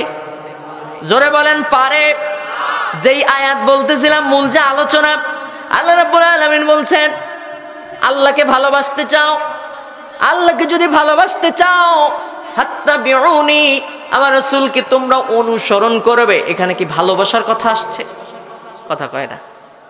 অনুসরণ, এই ফাত্তাবিউন শব্দের ব্যাখ্যায় আসছে, তাফসীরে মুফাসসিরগণ বলেছেন তা বা আইন, তাবউন হচ্ছে এর মাজদার, এর অর্থ হচ্ছে দেখে দেখে চলার নাম হচ্ছে ফাত্তাবিউন। আপনার সামনে একটা লোক হেঁটে যাচ্ছে, শুনতেছেন? আপনারা শুনতেছেন? আচ্ছা আমার কথা বোঝেন না কে কে? একটু হাত তোলেন তো দেখি। সিলেট যাইয়ে, সিলেট যে চিটাগাং গিয়ে আমার কথা বুঝাইতে অনেক কষ্ট হয়, কিন্তু আপনার তো যশোর, সাতক্ষীরা, ঝিনাইদহ এই এলাকার মানুষ তো আমার ভাষাভাষী লোক, এখানে তো কথা বুঝাইতে বেশি কষ্ট হওয়ার কথা না, কি বলেন? ঠিক না ভাই? ঠিক। কিন্তু আমি যদি বলি একটা, আপনারা যদি বোঝেন আর একটা, তাইলে কি হবে? সিলেটের একজন অর্থমন্ত্রী ছিল সাইফুর রহমান নাম করে, অনেক আগে, বেশ আগে। তো ওনার কাছে সাংবাদিকরা গিয়েছে, আমি বেশ অনেক জায়গায় দেই উদাহরণটা। তো সাংবাদিককে বলছে যে স্যার আপনার আমরা ইন্টারভিউ নেওয়ার জন্য আসছি, সাক্ষাৎকারের জন্য আসছি। বলছে ঠিক আছে তোমরা চুইটার পরে আসো, চুইটার পরে আসো। প্রচণ্ড গরমের ভিতরে, বলে মন্ত্রী সাহেব এই গরমের ভিতরে সোয়েটার পরতে বলে কেন? এই মাঘ মাসে পৌষ মাসে সময় হইলে নাই সোয়েটার পরে যাইতাম, জ্যাকেট ট্যাকেট পরে যাইতাম, গরমের ভিতরে সোয়েটার পরতে বলে কেন? কারণ মন্ত্রী যখন বলছে, পাওয়ারফুল নেতা, পরা তো লাগবেই, সাক্ষাৎকারও নেওয়া লাগবে। প্রচণ্ড গরমের ভেতরে চৈত্র ফাল্গুন মাসের সময় সবাই একটা করে সোয়েটার পরে সাংবাদিকরা সব মন্ত্রীর আপনার ইন্টারভিউ নেওয়ার জন্য চলে গেছে। তা এখন উনি বসছে, প্রথমে বলতেছে আচ্ছা আই কিছুতেই বুঝলাম না। আই তোমাদেরকে বললাম যে তোমরা সন্ধ্যা চুইটার পরে আসো, তোমরা এই গরমকালে কিতার লাগে চুইটার পড়ছো, এটাই তো আমি বুঝলাম না। উনি বুঝাইছেন যে তোমরা সন্ধ্যা 6টার পরে আসো, আর সব বুঝছে হচ্ছে তোমরা সুইটার পরে আসো। আচ্ছা, আমি এরকম একটা বলতেছি আর আপনারা আরেকটা বুঝতেছেন না তো? কথা বলেন না কেন? বোঝেন আপনার কথা? সবাই বুঝতেছেন তো ইনশাআল্লাহ? তো সম্মানিত ভাইরা, তো এখানে দেখে দেখে চলার নাম হচ্ছে ফাত্তাবিউন। আপনার সামনে দিয়ে একটা লোক চলতেছে, সে কিভাবে হাত নাড়ায়, কিভাবে পা নাড়ায়, দুই পায়ের মাঝখানে কতটুকু ডিস্টেন্স রেখে চলাফেরা লাগে, এইটার নামই হচ্ছে ফাত্তাবিউন। এখানে যদি ভালোবাসার কথা আসতো তাহলে এখানে হাব্বুন শব্দ ব্যবহার, কিন্তু আলেম ওলামা থাকলে আলোচনা করতে সুবিধা হয়। হাব্বুন শব্দ, হাব্বুন মানে হচ্ছে ভালোবাসা, কিন্তু এখানে আল্লাহ ফাত্তাবিউন দিয়েছেন, অর্থাৎ আল্লাহকে যদি ভালোবাসতে চাও তাহলে রাসূলকে কি করতে হবে? সবাই বলেন কি করতে হবে? আরো জোরে বলেন কি করতে হবে? অনুসরণ করতে হবে। অনুসরণ ছাড়া কি জান্নাতে যাওয়া যাবে? আমি অনুসরণ একটুখানি আপনাদেরকে নিয়ে সামনের দিকে যাই কোরআন এবং হাদিসের আলোকে। আপনাদের কষ্ট হচ্ছে না তো? একদিকে আমার নবী বিচারপতির আসনে, আর ওমর ইবনুল খাত্তাব আসামির কাঠগড়ায়। আমার নবী বললেন ওয়েট করো, এ বিচার কি করা যায় দেখা যাক, আমি একটু চিন্তায় আছি, টেনশনে আছি। রসুল একটু চিন্তা করতে লাগুক, আমরা একটু পরে ওই দিকে যাই। আপনারা এই রায় শুনবেন তো ইনশাল্লাহ? কথা কয় না, শুনবেন তো? একটু আল্লাহু আকবার বলেন তো। আপনারাই বলেন, আপনাদের আওয়াজ কমে গেছে না? তাহলে মোনাজাত দিয়ে দিই নাকি ভাই? তো শুনবেন শুনবেন। তাহলে আমি আরেকবার টেস্ট করি, এবার বলেন আল্লাহু আকবার। ঠিক থাকে জন্য, তাহলে তো সামনে চলতেছে ইনশাল্লাহ। তাহলে অনুসরণ করতে হবে রাসূলকে। অনুসরণ কেমন? আল্লাহ রাসূলের সাহাবীরা তাকে অনুসরণ করছে। তার চাচা, দুইজন চাচার নাম বলি, একজন ছিল আবু তালেব, আরেকজন ছিল আমির হামজা। সুবহানাল্লাহ পড়বেন না? একজন নবীর প্রেমে জীবন দিয়েছে, সুবহানাল্লাহ পড়েন, টুকরা টুকরা করেছে, বিনা হিসাবে আল্লাহর জান্নাতে গিয়েছে, সুবহানাল্লাহ পড়েন। তার মর্যাদা কোথায়? আর আরেকজন রাসূলকে অনুসরণ করে না, শুধু ভালোবাসছে। আমার মূল আলোচনার দিকে আমি যাই, যে শুধু ভালোবাসলে আপনি কোথায় যাইতে হবে, কিন্তু আপনি অনুসরণ নাই আপনার জীবনে। অনুসরণ কাকে বলে দেখেন। আবু তালেব, ইসলাম বিশেষজ্ঞ যারা কোরআন হাদিস গবেষণা করে তারা অনেকেই বলেছে যে আবু তালেবের কাছে ইসলাম একদিক থেকে ঋণী। কেননা রাসূলকে এত বেশি ভালোবাসা দিয়েছে, পৃথিবীর কোনো মানুষ এতটা ভালোবাসা রাসূলকে দিতে পারে নাই। কতটা ভালোবাসা দিয়েছে? আল্লাহর নবী মুহাম্মদ সাল্লাল্লাহু আলাইহি ওয়াসাল্লাম, নবীর চাচা আমির হামজার কথা আগে শোনেন। এতটা ভালোবাসতেন নবীকে, আল্লাহর নবীকে আবু জাহেল মেরেছে, তার চাচারা এত বেশি ভালোবাসতেন। আমির হামজা কত ভালোবাসতেন নিজের ভাতিজা মুহাম্মদ কি। শিকার থেকে বাড়ি এসছে, চাচির কাছে জিজ্ঞাসা করছে মুহাম্মদকে রক্তাক্ত করেছে কে? বলছে আবু জাহেল তাকে মেরেছে, রক্তাক্ত করেছে। দৌড়ে চলে গিয়েছে আবু জাহেলের বাড়ির সামনে। আবু জাহেল, বাড়িতে আছিস নাকি? বলছে হ্যাঁ অবশ্যই আছি। বের হয়ে বসে বলতেছে কি বলতে চাও বলো। তুমি কি আমার ভাতিজা মুহাম্মদ সাল্লাল্লাহু আলাইহি ওয়াসাল্লামকে মেরেছো নাকি? বলছে হ্যাঁ মারছি। কেন মারলি? মুহাম্মাদের চেয়ে ভালো মানুষ তো পৃথিবীতে আমি আর দেখি নাই। চরিত্রবান, আদর্শবান, নীতি নৈতিকতা এবং আদর্শ নিয়ে চলে, কাউকে কখনো কষ্ট দেয় না, কারোর মনে কখনো ব্যথা দেয় না। কেন তাকে তুই মারলি? তার এই ভালো কাজগুলোর জন্য তুই কি তাকে মেরেছিস? বলে কেন মারলি বল? তুই কি ভেবে নিয়েছিস যে মুহাম্মদ সাল্লাল্লাহু আলাইহি ওয়াসাল্লামের পিতা আব্দুল্লাহ পৃথিবীতে বেঁচে নাই? শুনে রাখ, শুনে রাখ, জেনে রাখ, মুহাম্মাদের চাচা আমির হামজা যতদিন বেঁচে আছে, আবু তালেব যতদিন বেঁচে আছে, ওর চাচারা জীবিত থাকতে ওর গায়ে একটা নখের আঁচড়ও লাগতে দেব না। আল্লাহু আকবার। সারাটা জীবন নবীকে একটা বটবৃক্ষের মতো ছায়া দিয়ে আসছে আবু তালেব। আমির হামজা পরবর্তীতে আমির হামজা মুসলমান হয়েছে। খেয়াল করে শোনে, ভালোবাসার অনুসরণ কাকে বলে, দুইটার গুরুত্ব কত। কষ্ট হচ্ছে না তো? এরপরে বিচারের দিকে যাব ইনশাআল্লাহ। আল্লাহর নবীকে যখন এই কথা বললাম, আমির হামজা বলতেছে ও আবু জাহেল, খবরদার তাকে তুই আর মারবি না।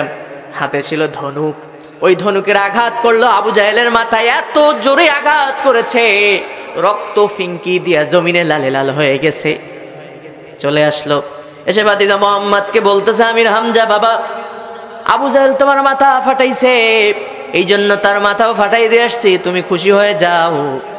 নবীজি বললেন চাচা, কার মাথা ফাটাইছো এইটা বলে তুমি আমারে খুশি করতে পারবা না। বলে কেন, কি চাও তুমি? বলছে, ও ভাতিজা কি চাও তুমি? মুহাম্মদ সাল্লাল্লাহু আলাইহি ওয়াসাল্লাম বলতেছে, চাচাজি যেই সত্যের কথা বলার কারণে, যেই দ্বীনের দাওয়াত দেওয়ার কারণে আবু জাহেল আজকে আমাকে মেরেছে, তুমি যদি সেই দ্বীনের উপরে ঈমান আনো, ইসলাম কবুল করে নাও, তাহলে আমি মুহাম্মদ সাল্লাল্লাহু আলাইহি ওয়াসাল্লামের থেকে বেশি খুশি আর কেউ হবে না। আরো জোরে বলেন আল্লাহু আকবার। আমির হামজা অবাক হয়ে গেছে, দুই চোখের কণা দিয়ে পানি পড়তেছে, হাতটা বাড়িয়ে দিয়ে বলতেছে, মোহাম্মদ ভাতিজা এতদিন ভাবতাম তুই একজন ভালো মানুষ, জীবনে মিথ্যা বলিস না, তুই আল আমিন, তুই সাদিক, তোর থেকে ভালো মানুষ পৃথিবীতে আর কেউ নাই। কিন্তু আজকে যেই কথা তুই বললি, তোর কথা শুনে আমি অবাক হয়েছি, তোর থেকে ভালো মানুষ এই পৃথিবীতে তো নাই। বরং তোর এই কথার দ্বারা বোঝা যায় যে কোন রকম প্রতিহিংসামূলক চিন্তাধারা তুই তোর ভিতরে লালন করিস না। তুই যে আল্লাহর নবী হবি এর ভিতরে কোনো সন্দেহ নাই। আমি ঘোষণা দিয়ে দিলাম, অমুসলিম আর রইলাম না, পড়ে নিলাম আশহাদু আল্লাহ ইলাহা ইল্লাল্লাহু ওয়াহদাহু লা শারীকা লাহু ওয়া আশহাদু আন্না মুহাম্মাদান আবদুহু ওয়া রাসূলুহু। সুবহানাল্লাহ পড়ে আরো জোরে বলেন সুবহানাল্লাহ। এখান থেকে কি বুঝলেন? বাতিল শক্তি যদি আপনাদেরকে মারে, অত্যাচারিত করে, রক্তাক্ত করে, প্রতিশোধ নেওয়া যাবে না, প্রতিহিংসামূলক চিন্তাধারা কখনো লালন করা যাবে না। নবীর জীবন থেকে একটা শিক্ষা নেন, বড় শিক্ষা। আপনাকে মেরে মেরে যদি রক্তাক্ত করে, শহীদ করে, জীবনও চলে যায়, আপনাকে মেরে ফেলে, তারপরেও প্রতিশোধ নেওয়া যাবে না, কারণ প্রতিশোধ নিতে নিষেধ করেছেন কে? আমার নবীর আদর্শ এটা ছিল না। আমরা দেখেছি আপনার শোলকিপার মানুষ আর কি নির্যাতিত হয়েছেন। আমার যশোর মনিরামপুর সাতক্ষীরার যে অবস্থা, এমন কোনো ঘর নাই যে মামলা ছিল না। 8টা 10টা 20টা 22টা মামলা পর্যন্ত হয়েছে। আমার নিজের বাবার নামে 20টা 22টা পর্যন্ত মামলা, 5 বার জেল খাটছে। সাতক্ষীরার একটা গল্প শোনেন, ছোট্ট একটা যুবকের। আজকে আমাকে এই যুবক ছেলেরা আলোচনার টপিক দিয়েছিল, এটা তো সেমিনার ভিত্তিক আলোচনা হয় বাবা, ওই রকম আসলে করা যায় না, যে মানুষের প্রতি হক কাকে বলে। হক যদি কারণ নষ্ট করেন কি হবে শোনেন, এখান থেকে সংক্ষেপে বলি। সাতক্ষীরার একটা ছেলে কি নির্যাতন করেছে, 16 বছরের যুবক।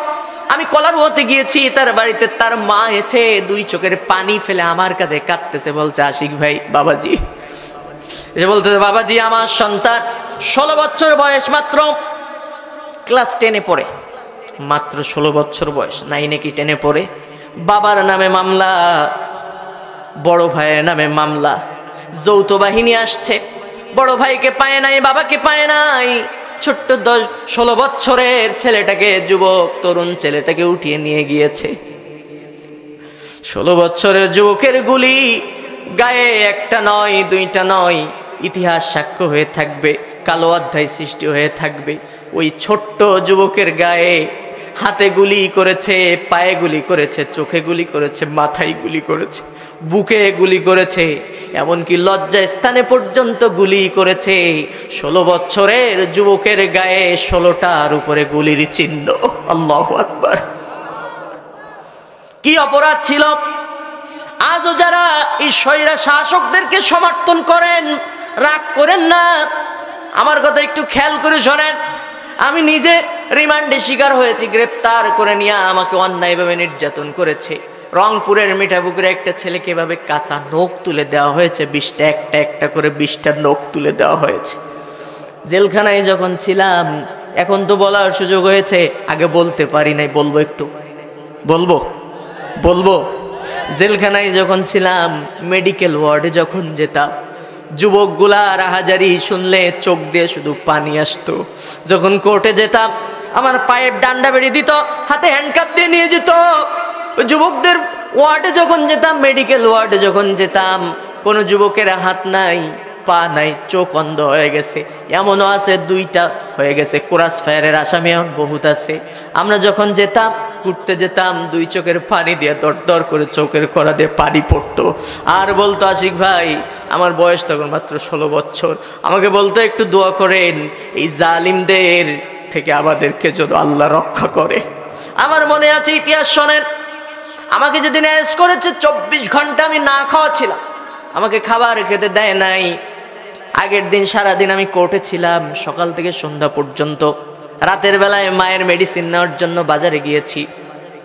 8 জন না 12 জন কি 20 জন, অনেক লোক হবে, অনেক অফিসার আমাকে অ্যারেস্ট করে কয়েকটা মোটরসাইকেল দিয়ে নিয়ে যাইতেছে, আবার গাড়ি। আমার দেখে মনে হচ্ছে আমি মনে হয় কোন মার্ডার কেসের আসামি, আল্লাহ ভালো জানে। আমার বয়স তখন ভাই আল্লাহর কসম 14 বছর না 15 বছর বয়স। আমার এই চাচা আছে একজন প্রফেসর চাচা, উনি সাক্ষী। আমার নিয়ে যাইতেছে, কত বড় শয়তান চিন্তা করে, নিয়ে যেয়ে বলতেছে বাবা তুই ছোট মানুষ, হাফেজ মানুষ, নিয়ে যাইতেছি, তোমার নামে মামলা আছে, জানি জামিনেও আছে, তোমার ধরাও এটা অনৈতিক কাজ, বুঝতে পারতেছেন কি করব, উপরে যে চাপ, কিছুই করার নাই, তুমি আমাদেরকে মাফ করে দিও। এই অবস্থা, নিয়ে যাচ্ছে আর এই কথা বল, তোমার কোনো সমস্যা নেই। রাত 2:30টার সময় আমাকে 2:30টার সময় পেছনে হ্যান্ডকাপ দিয়ে আমাকে নিয়ে গেছে অফিসারের সামনে। আমারে বলতে তোমার এলাকার মানুষের উপরে তোমার এত রাগ কেন, অভিমান করে একটু বলো শুনি। বলছে কেন, আমি কি করছি? বলছে তুমি নাকি অমুক দলের বড় ক্যাডার, তুমি নেতৃত্ব 14 বছরের লোক নাকি অনেক বড় ক্যাডার। কত বড় শয়তান চিন্তা করেন। আমি নাকি নেতৃত্ব দিয়ে মানুষের বাড়ি বোমা মারছে, আমাকে বলতেছে। আমার একটা মাহফিল চালাইছে, বলছে মঞ্চে উঠলে তোমার মাথা ঠিক থাকে না, তাই না? বলছে তোমার অর্ডার হয়েছে কোরাস ফায়ার দিতে হবে। কেন কোরাস ফায়ার দিবেন কেন? বলছে কোরাস ফায়ার না, টাকা যদি 2.5 লাখ বা 2 লাখ দাও তাইলে তোমাকে ছাড়া হবে, তা না হলে কিন্তু তোমার পায়ে গুলি করা হবে, ডান পায়ে হাঁটুতে গুলি করা হবে। আমাকে বলতেছে, অফিসারদেরকে বলছে খাওয়াই দাওয়াই নাও, রাতে অভিযানে যাইতে হবে। তখন রাত 2টা না 2:30টা বাজে। কেন? পায়ে গুলি করা হবে। আমার সেদিন কেমনে যে ইমানে জজবা আসছিল আমি জানি না। 2 পাশ দিয়ে অফিসাররা বসা, সামনে অফিসার বসা। আমি সেদিন বললাম আজকে আমার কোনো অপরাধ নেই, কোনো দোষ আমি করি নাই, ছোট মানুষ। আমার 2 চোখের কণা দিয়ে পানি পড়তেছে, দাড়িও তখন ভালো ওঠে নাই, 2 চোখের কণা দিয়ে পানি পড়তেছে। আমি বললাম শোনেন, আজকে যদি আমার ডান পায়ে বা বাম পায়ে যে এখানে যদি আপনারা গুলি করেন, হাত বা এই পাটা এখান থেকে কেটে বাদ দিয়ে দিতে হবে। আমিও জানি জীবনটা ধ্বংস হয়ে যাবে, জীবনে অনেক বড় স্বপ্ন ছিল, করতে পারতেছি না এবং পারবো কিনা জানি না, জীবনটা পুরো শেষ হয়ে যাবে। আল্লাহর নামে কসম করে বলি, এই অবিচার যদি আজকে আমার উপরে করেন, আমার এই হক যদি নৈতিক অধিকার আপনারা নষ্ট করেন, নৈতিকভাবে জমিনে নিরাপত্তার সাথে চলাফেরা করে এটা মানুষের নৈতিক অধিকার, অন্যায়ভাবে আমার এই অধিকার যদি নষ্ট করেন, আমার উপরে জুলুম করেন, হক যদি নষ্ট করেন, আল্লাহর কাছে বিচারে দিলাম ভবিষ্যতে একদিন আসবে যেদিন আপনারা যারা এই অন্যায় করতেছেন আপনাদের একটা সন্তানও মানুষ হবে না। আমার এই কথা শুনে অফিসার সেদিন অবাক হয়েছিল। আমাকে পরে আর কিছু করে ঠরেনে পরে নিয়ে গেছে। তা আমি যে কথা বলতেছিলাম, একটা আয়াত, আমি 24 ঘন্টা না খাওয়া, পরের দিন সকালবেলায় সকাল 7টার সময় আমার মা, এত ঘটনা কেন বলতেছে আমি শেষের দিকে টানতেছি, আমার মা আর আমার নানু 2 জন আসছে, 2 চোখ দিয়ে পানি দর দর করে পড়তেছে, খাবার নিয়ে আসছে, আগের দিন সকালে খেয়েছে, আর পর দিন সকাল 7টার কথা। আমি বলতেছে কাঁদতেছো কেন? কাদার কি দরকার? তুমি না ইসলামী আন্দোলনের একজন শপথের কর্মী, তোমার কি আল্লাহর ওই আয়াত মনে নাই? আমি ওই আয়াত সেদিন আমার মাকে শুনাইছিলাম, আজকেও আপনাদেরকে বলি, যারা নির্যাতনের শিকার হয়েছেন বা আমরা হচ্ছি, আল্লাহ তাআলা বলছেন ওয়ালা তাহিনু ওয়ালা তাহজানু ওয়া আনতুমুল আ'লাউনা ইন কুনতুম মুমিনিন।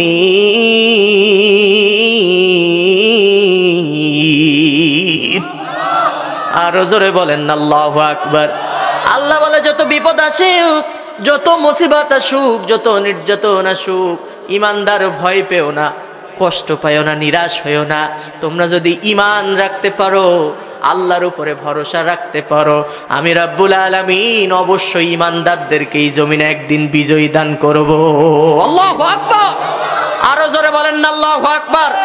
আর যারা 17 বছর মানুষের উপরে জুলুম করেছে, মানুষের হক নষ্ট করেছে, মানুষকে অন্যায় ভাবে জেল খাটিয়েছে, ফাঁসির মঞ্চে চড়িয়েছে, কত মানুষকে বছরের পর বছর জেল খাটিয়েছে, মিথ্যা হামলা মামলা দিয়া হয়রানি করেছে, এদের সম্পর্কে আল্লাহ তাআলা কি বলছেন? সূরা শুআরার 42 নম্বরে আয়াতে আল্লাহ বলছেন ইন্নামাস সাবিলু আলাল্লাযীনা ইয়াযলিমুনান নাস ওয়া ইয়াবগুনা ফিল আরদি বিগাইরিল হক الحق أولئك لهم عذاب أليم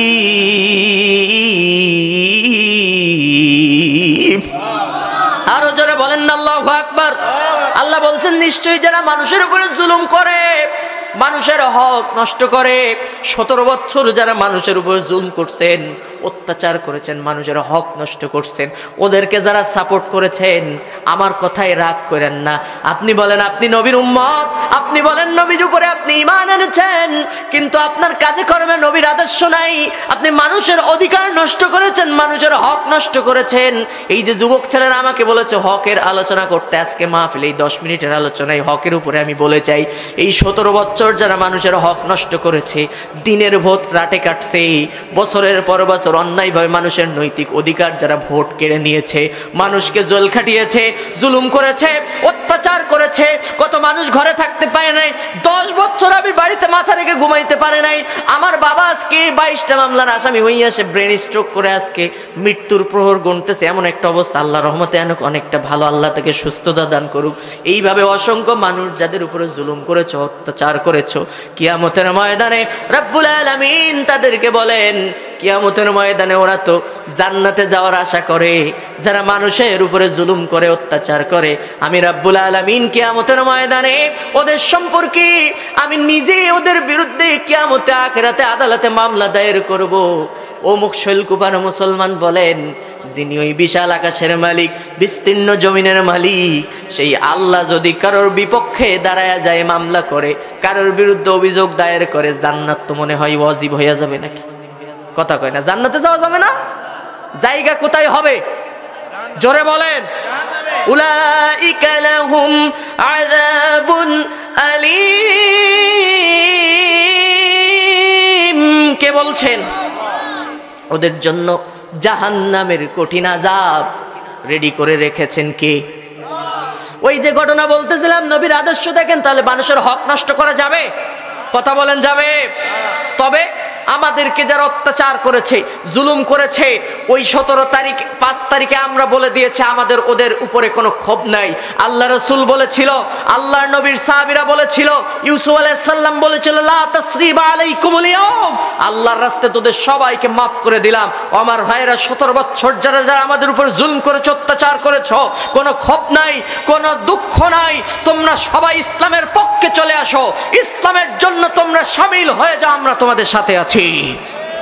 আল্লাহ এই সকল ভাইদেরকে বুঝে ইসলামের জন্য, কোরআনের জন্য কবুল করেন, আমরা পড়ছি আমিন। সম্মানিত ভাইরা, হযরত ওমর রাদিয়াল্লাহু তাআলা আনহু আসামির কাঠগড়ায় আমার নবী বিচারপতির আসনে, মনে আছে তো সবাই? আল্লাহর নবী, বলবো নাকি থাকবে? কথা কয় না, বলেন তো একটু আল্লাহু আকবার। কমছে না আওয়াজ? মুনাজাত দিয়ে দিই ভাই, কষ্ট হয়ে গেছে, প্রায় 1.5 ঘন্টা আলোচনা হয়ে গেছে। মুনাজাত দেই? বলবো আর একবার চান্স দি, বলেন আল্লাহু আকবার। ঠিক আছে, আওয়াজটার জন্য ঠিক থাকে।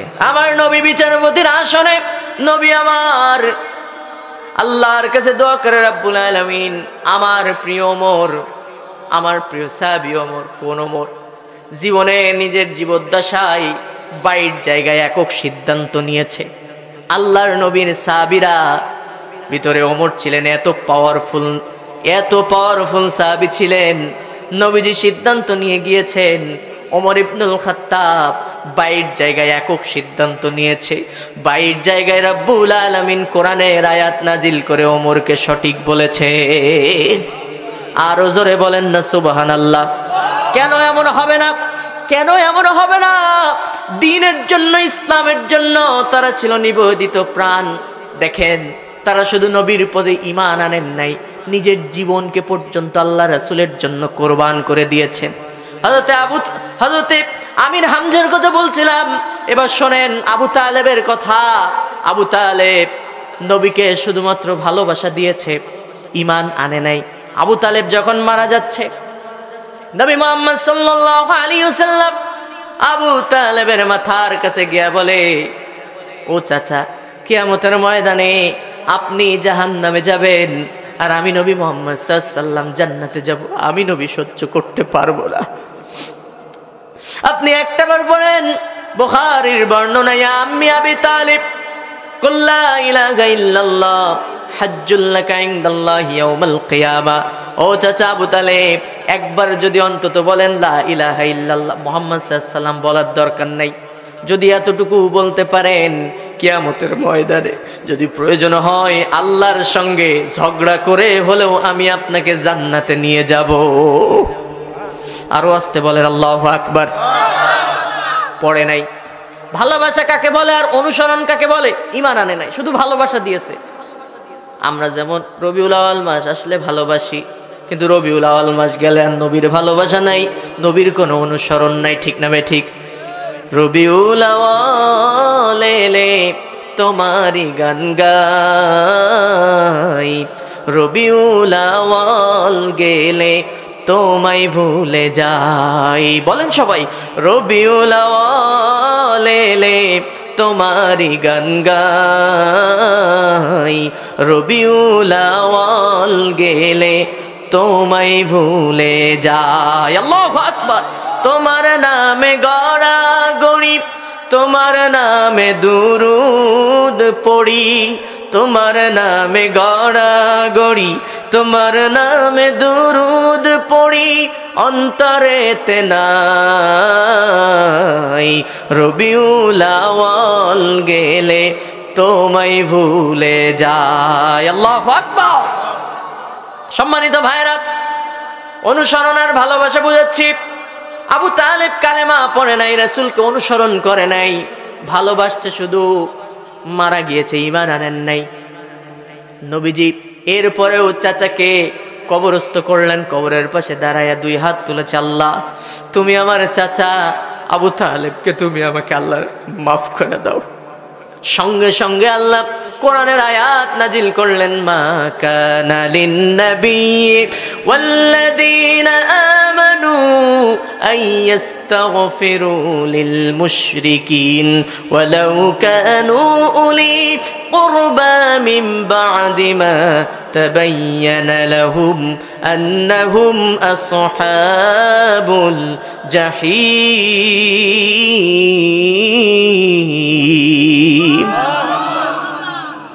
নবী কার জন্য হাত তুলেছেন? এই লোকটা যে আপনার চাচা আমি খুব ভালো করেই জানি, কিন্তু লোকটা তো মুশরিক। লোকটা কি? কথা কয় না? কষ্ট হয়ে গেছে, ঘুম চলে আসছে মনে হয়। লোকটা কি? মুশরিক। কোন মুশরিকের জন্য ঈমানদার নবী এবং ঈমানদারের দোয়া করা পর্যন্ত জায়েজ নাই। কে বলছেন? যদিও লাউ কানু লি কুরবা, যদিও সে নিকট আত্মীয় হয়, যদিও ভাই হয়, যদিও চাচা হয়, যদিও দাদা হয়, বিশ্বাস করেন আপনার ভাই, আপনার বাপ, সে যদি আপনার বাপও হয়, ইসলামী আন্দোলন সাপোর্ট না করে, কোরআনের আন্দোলন সাপোর্ট না করে, জালিমদের দোসর হয়, মাজলুমদের পক্ষে না নিয়া জালিমদেরকে সাপোর্ট করে, ও মারা গেলে যে আল্লাহর নবী তার চাচার জন্য হাত তুলেছে, আর ওই জালিম মারা গেলে আপনি হাত তুললেও আল্লাহ কবুল করবে না। কারণ এই ওয়াদা কার? জোরে বলেন কার? আল্লাহ। সম্মানিত ভাইরা, শেষ কথা এটাই বলি, আবু তালেব শুধুমাত্র রাসূলকে সারা জীবন ভালোবাসা দিয়েছে, কিন্তু ঈমান আনে নাই। তার পারিবারিক জীবন, সামাজিক জীবন, রাজনৈতিক জীবন, অর্থনৈতিক জীবন, কোন জায়গায় সে রাসূলকে অনুসরণ করে নাই। এই জন্যই আল্লাহ রাব্বুল আলামিন তাকে মাফ করে নাই। আল্লাহর সাহাবীরা, আল্লাহর নবীর সাহাবীরা তারা রাসূলকে ভালোবেসেছে, জিহাদের ময়দানে শামিল হয়েছে, জান মাল বাজি রেখে সামনের দিকে অগ্রসর হয়েছে, এজন্য তাদেরকে কবুল করে নিয়েছে কে? তাদেরকে মাফ করে দিয়েছে কে? বদর যুদ্ধের ময়দানে আল্লাহ রাসূল যাবে, সাহাবায়ে কেরাম এদিকে, আবু জাহেল যাইতেছে বদর যুদ্ধে, আল্লাহ রাসূল মসজিদে নববীতে। দেখেন ভালোবাসা, অনুসরণ কাকে বলে। রাসূল শুধু বলছেন, হ্যাঁ আসো, তাআলাও কোরআনের দিকে আসো, ইসলামের দিকে আসো। সঙ্গে সঙ্গে সাহাবীরা নিজের জীবন বিলিয়ে দেওয়ার জন্য প্রস্তুত হয়ে গেছে। আল্লাহু আকবার। ভালোবাসা কাকে বলে? আপনি কোথায় আছেন? কোন জায়গায় আছেন আপনি? শুধু মুখে বলেন রাসূলকে ভালোবাসি। মাজার পূজারী আমাদের দেশে এক শ্রেণীর আছে, যাদের ভিতরে হকপন্থী কিচ্ছু নাই, ইসলামী আন্দোলন করে না, রাসূলের নামে গালি দেয় পাওয়া যায় না, কোরআনের নামে গালি দেয় পাওয়া যায় না, একটা একটা করে কোরআনের আইন এই জমিনে 17 বছর বাদ দিয়েছে, এই সকল মাজার পূজারীদেরকে একটারও মাঠে নামতে দেখা যায় নাই। যখনই দেখছে মিজানুর রহমান আজহারীর মাহফিলে লক্ষ লক্ষ মানুষ দেখা দিচ্ছে, তখন নাকি ঘোষণা দিয়েছে আর মাথা কাটতে বলে 10 লক্ষ টাকা পুরস্কার দেবে। কত বড় শয়তান, চিন্তা করেন। সম্মানিত ভাইরা, ভালোবাসা কাকে বলে? আল্লাহ রাসূলকে সাহাবীরা নিয়ে বসে আছেন, কষ্ট হচ্ছে, বলবো আর সামান্য সময় দেওয়া যাবে না ইনশাল্লাহ? 1 ঘন্টা অলরেডি হয়ে গেছে। আমি ওই বিচারের ঘটনাটা বলে আর সামান্য কয়েকটা কথা আছে, আর 5-10 মিনিট বা 10-15 মিনিট টাইম দেওয়া যাবে তো ইনশাল্লাহ? আমি আপনাদেরকে কথা দিচ্ছি যে ওইটা শেষ করবো ইনশাল্লাহ। আল্লাহর নবী আসামির কাঠগড়ায়, আমার নবী বিচারপতির আসনে, আর ওমর ইবনুল খাত্তাব আসামির কাঠগড়ায়। মনে আছে তো সবার? মনে আছে তো? আল্লাহর নবী আল্লাহর কাছে 2 হাত তুললেন, রব্বুল আলামিন আমি এখন বিচার কেমনে করবো রে মাওলা? আমার ওমর আসামির কাঠগড়ায়, আমি নবী বিচারপতির আসনে, আমি এ রায় দিতে পারবো না, বিচার করতে পারবো না। আমি এই বিচারটা সর্বশ্রেষ্ঠ আদালত আরশে আজিমে, সর্বোচ্চ আদালত আরশে আজিমে আমি এই মামলাটা তোমার কাছে ট্রান্সফার করে দিলাম। দয়া করে মায়া করে তুমি রায় আমার কাছে পাঠায়া দাও। আল্লাহু আকবার। তাহলে রায় শুনবেন তো সবাই শুনবেন। একজন উঠবেন, আমি কিন্তু রায় বলবো না, মুনাজাত দিয়ে দেবো। আর সামান্য সময় আপনাদের কাছ থেকে চেয়ে নিছি, এরপর একসঙ্গে আমরা মুনাজাত দিয়ে বাড়ি যাবো তো ইনশাআল্লাহ। আমি বুঝাইতেছি, একটু জোরে বলেন তো আল্লাহু আকবার, আরো জোরে বলেন আল্লাহু আকবার। নবী আমার মদিনার মসজিদে বসা, জিব্রাইল আসছে, ইয়া রাসূলুল্লাহ রেডি হয়ে যান। দেখেন রাসূলের অনুসরণ কাকে বলে। শুধু ইসলামের জন্য ডাক আসছে, আসো ইসলামের জন্য আসো, সঙ্গে সঙ্গে জীবন দেওয়ার জন্য প্রস্তুত হয়ে গেছে। কি যুবক, কি মুরব্বী, কি যুবক, কি সাহাবীরা, যেই আবাল বৃদ্ধ বনিতা সবাই ইসলামের জন্য, কোরআনের জন্য শামিল হয়ে গেছে। সুবহানাল্লাহ পড়বেন না? দেখেন কাকে বলে। বদরের যুদ্ধ, ভাইয়ে ভাইয়ে যুদ্ধ হবে, চাচা ভাতিজাই যুদ্ধ হবে, বাপ ছেলেই যুদ্ধ হবে। আল্লাহু আকবার পড়বেন না? জিব্রাইল এসে বলি, ইয়া রাসূলুল্লাহ দেরি করবেন না, আপনি অগ্রসর হন, বদরের ময়দানে যান। আবু জাহেল আসতেছে, 1000 সৈন্য নিয়ে আপনি আপনার সৈন্যদেরকে নিয়ে রেডি হয়ে যান। দেখেন রাসূলকে অনুসরণ কাকে বলে। আল্লাহর নবী ভয়ে আছেন যে কি করা যায়। ইসলামে প্রথম যুদ্ধ, আমি যদি বলি লোক তো ওইটা দৌড় দিতে পারে, মাত্র কয়েকজন সাহাবী। এখনো আমি আমার ইমারতি গঠন করতে পারলাম না। ইমানই আনে না মানুষ। ইসলামের জন্য থাকে কিনা কি একটা টলমটল অবস্থা। এখন আবার যুদ্ধের ডাক আসছে, তাও আবার এত বড় যুদ্ধ, বদর, 1000 সৈন্য, সশস্ত্র বাহিনী। নবীজি ভয়ে আছেন। আস্তে করে ফজরের নামাজের পরে উঠে দাঁড়ালেন। ও আমার সাহাবীরা শোনো, আমি এতক্ষণ বুঝালাম যে ঈমান আনছে, অনুসরণ করে নাই, ভালোবাসছে কিন্তু অনুসরণ করে নাই। জান্নাত নাকি জাহান্নাম? জোরে বলেন। জাহান্নামে চলে গেছে। এবার আসেন জান্নাত কোথায়, অনুসরণ কাকে, সেটা বলে আমি ইনশাল্লাহ আলোচনা শেষের দিকে যাব। নবীজি ভয়ে ভয়ে ইতস্ততা বোধ করে বলতেছেন, আমার সাহাবীরা, বদর যুদ্ধের ময়দানে, বদর নামে একটা কূপ আছে এই মদিনা থেকে 80 মাইল দূরে। আবু জাহেল আসতেছে। আবু জাহেল এদিকে 1000 সৈন্য নিয়া সে দৌড়াইতেছে, কাবার মুনতাজিমে দাঁড়ায়। দেন কি সব্বনাশে কথা কইতেছে আল্লাহকে। শুনতেছেন সবাই? কাবার যে মুনতাজিম নাম করে একটা জায়গা আছে, ওই মুনতাজিমে হাত লাগায়া যদি কেউ দোয়া করে, সঙ্গে সঙ্গে দোয়া কারেন্টের মতো কবুল হয়। আল্লাহু আকবার। আবু জাহেল গেছে, যায় বলতেছে, আল্লাহ আমি মুহাম্মাদের বিরুদ্ধে যুদ্ধে যাচ্ছি, তুমি আমারে বিজয় দাও। কত বড় শয়তান। আল্লাহরে কয়, আল্লাহ আমি মুহাম্মদ সাল্লাল্লাহু আলাইহি ওয়াসাল্লামের বিরুদ্ধে যুদ্ধে যাচ্ছি, তুমি আমারে বিজয় দাও। খানিকক্ষণ চুপ করে আছে। মুনতাজিমে হাত লাগায়া 2 চোখের পানি ফেলে বলতেছে, আল্লাহ ও মালিক, আমি মুহাম্মাদের বিরুদ্ধে ওই বদর নামক প্রান্তরে যুদ্ধে যাইতেছি। আমি জানি না কে হকের পক্ষে আছে, তবে এতটুকু দোয়া করি, তুমি কবুল করবা কি করবা না আমি জানি না। তোমার পক্ষে যে আছে, সত্যের পক্ষে যে আছে, হকের পক্ষে যে আছে, এই বদরের ময়দানে তুমি তাদেরকে বিজয় দান করে বাড়ি পাঠায়ো। আরো জোরে বলেন না সুবহানাল্লাহ। আল্লাহ কয় আমিন, আমিন সুম্মা আমিন। এটাই তো শুনতে চাইতেছি, দাঁড়াও তোমার খেলা হবে। আল্লাহর নবী 1000 নিয়ে আবু জাহেল বদরের দিকে অগ্রসর হচ্ছে। নবীজি ডাক দিলেন সাহাবীদেরকে, ভালোবাসা কাকে বলে, নবীকে অনুসরণ কাকে বলে। ডাকতে দেরি হয়েছে, সাড়া দিতে দেরি হয় নাই। নবীজি বললেন, আবু জাহেল আসতেছে। জিব্রাইল এসে বলল, জি ইয়া রাসূলুল্লাহ, আপনি আপনার সাহাবীদেরকে নিয়ে বদরের ময়দানে যাওয়ার জন্য একটু রেডি হয়ে যান। বলছে, হ্যাঁ রেডি হচ্ছি। নবীজি উঠে বলতেছে, ও আমার সাহাবীরা, আজকে আমি তোমাদেরকে ডাক দিচ্ছি, শোনো শোনো। আজকে আমার এই ডাকে সাড়া দিয়া আমাকে অনুসরণ করে যদি বদরের ময়দানে যাইতে পারো, আমার কথা যদি শুনতে পারো, আল্লাহ তোমাদেরকে 2টা পুরস্কার দান করবে। সুবহানাল্লাহ পড়ে, আরো জোরে বলেন না সুবহানাল্লাহ। কয়টা পুরস্কার? কোরআন জানিয়েছে সূরা সফের ভিতরে দলিল ছাড়া কথা হবে না। আল্লাহ বলছেন, 1 নাম্বার পুরস্কার হচ্ছে ইয়াগফির লাকুম যুনুবাকুম ওয়া ইউদখিলকুম জান্নাতিন তাজরি মিন তাহতিহাল আনহার।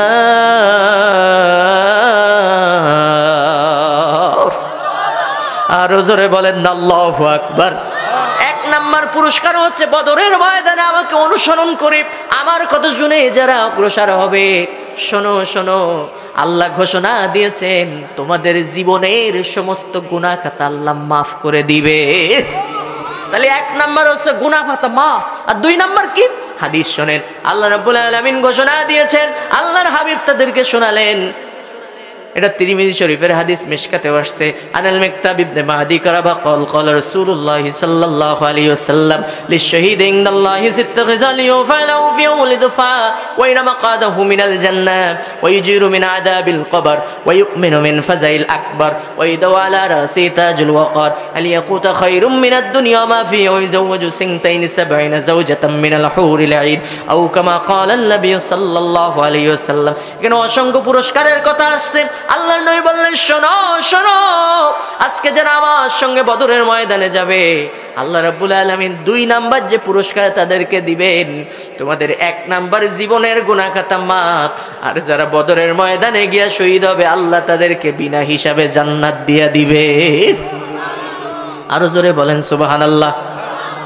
সঙ্গে সঙ্গে একজন যুবক মিকদাদ বিন আসওয়াদ, তাফসীরে আসছে, হাদিসের কিতাবে আসছে, মিকদাদ বিন আসওয়াদ লাভ দিয়ে উঠে দাঁড়িয়েছে, ইয়া রাসূলুল্লাহ আমার নামটা 1 নম্বরে লেখেন। সুবহানাল্লাহ, আরো জোরে বলেন।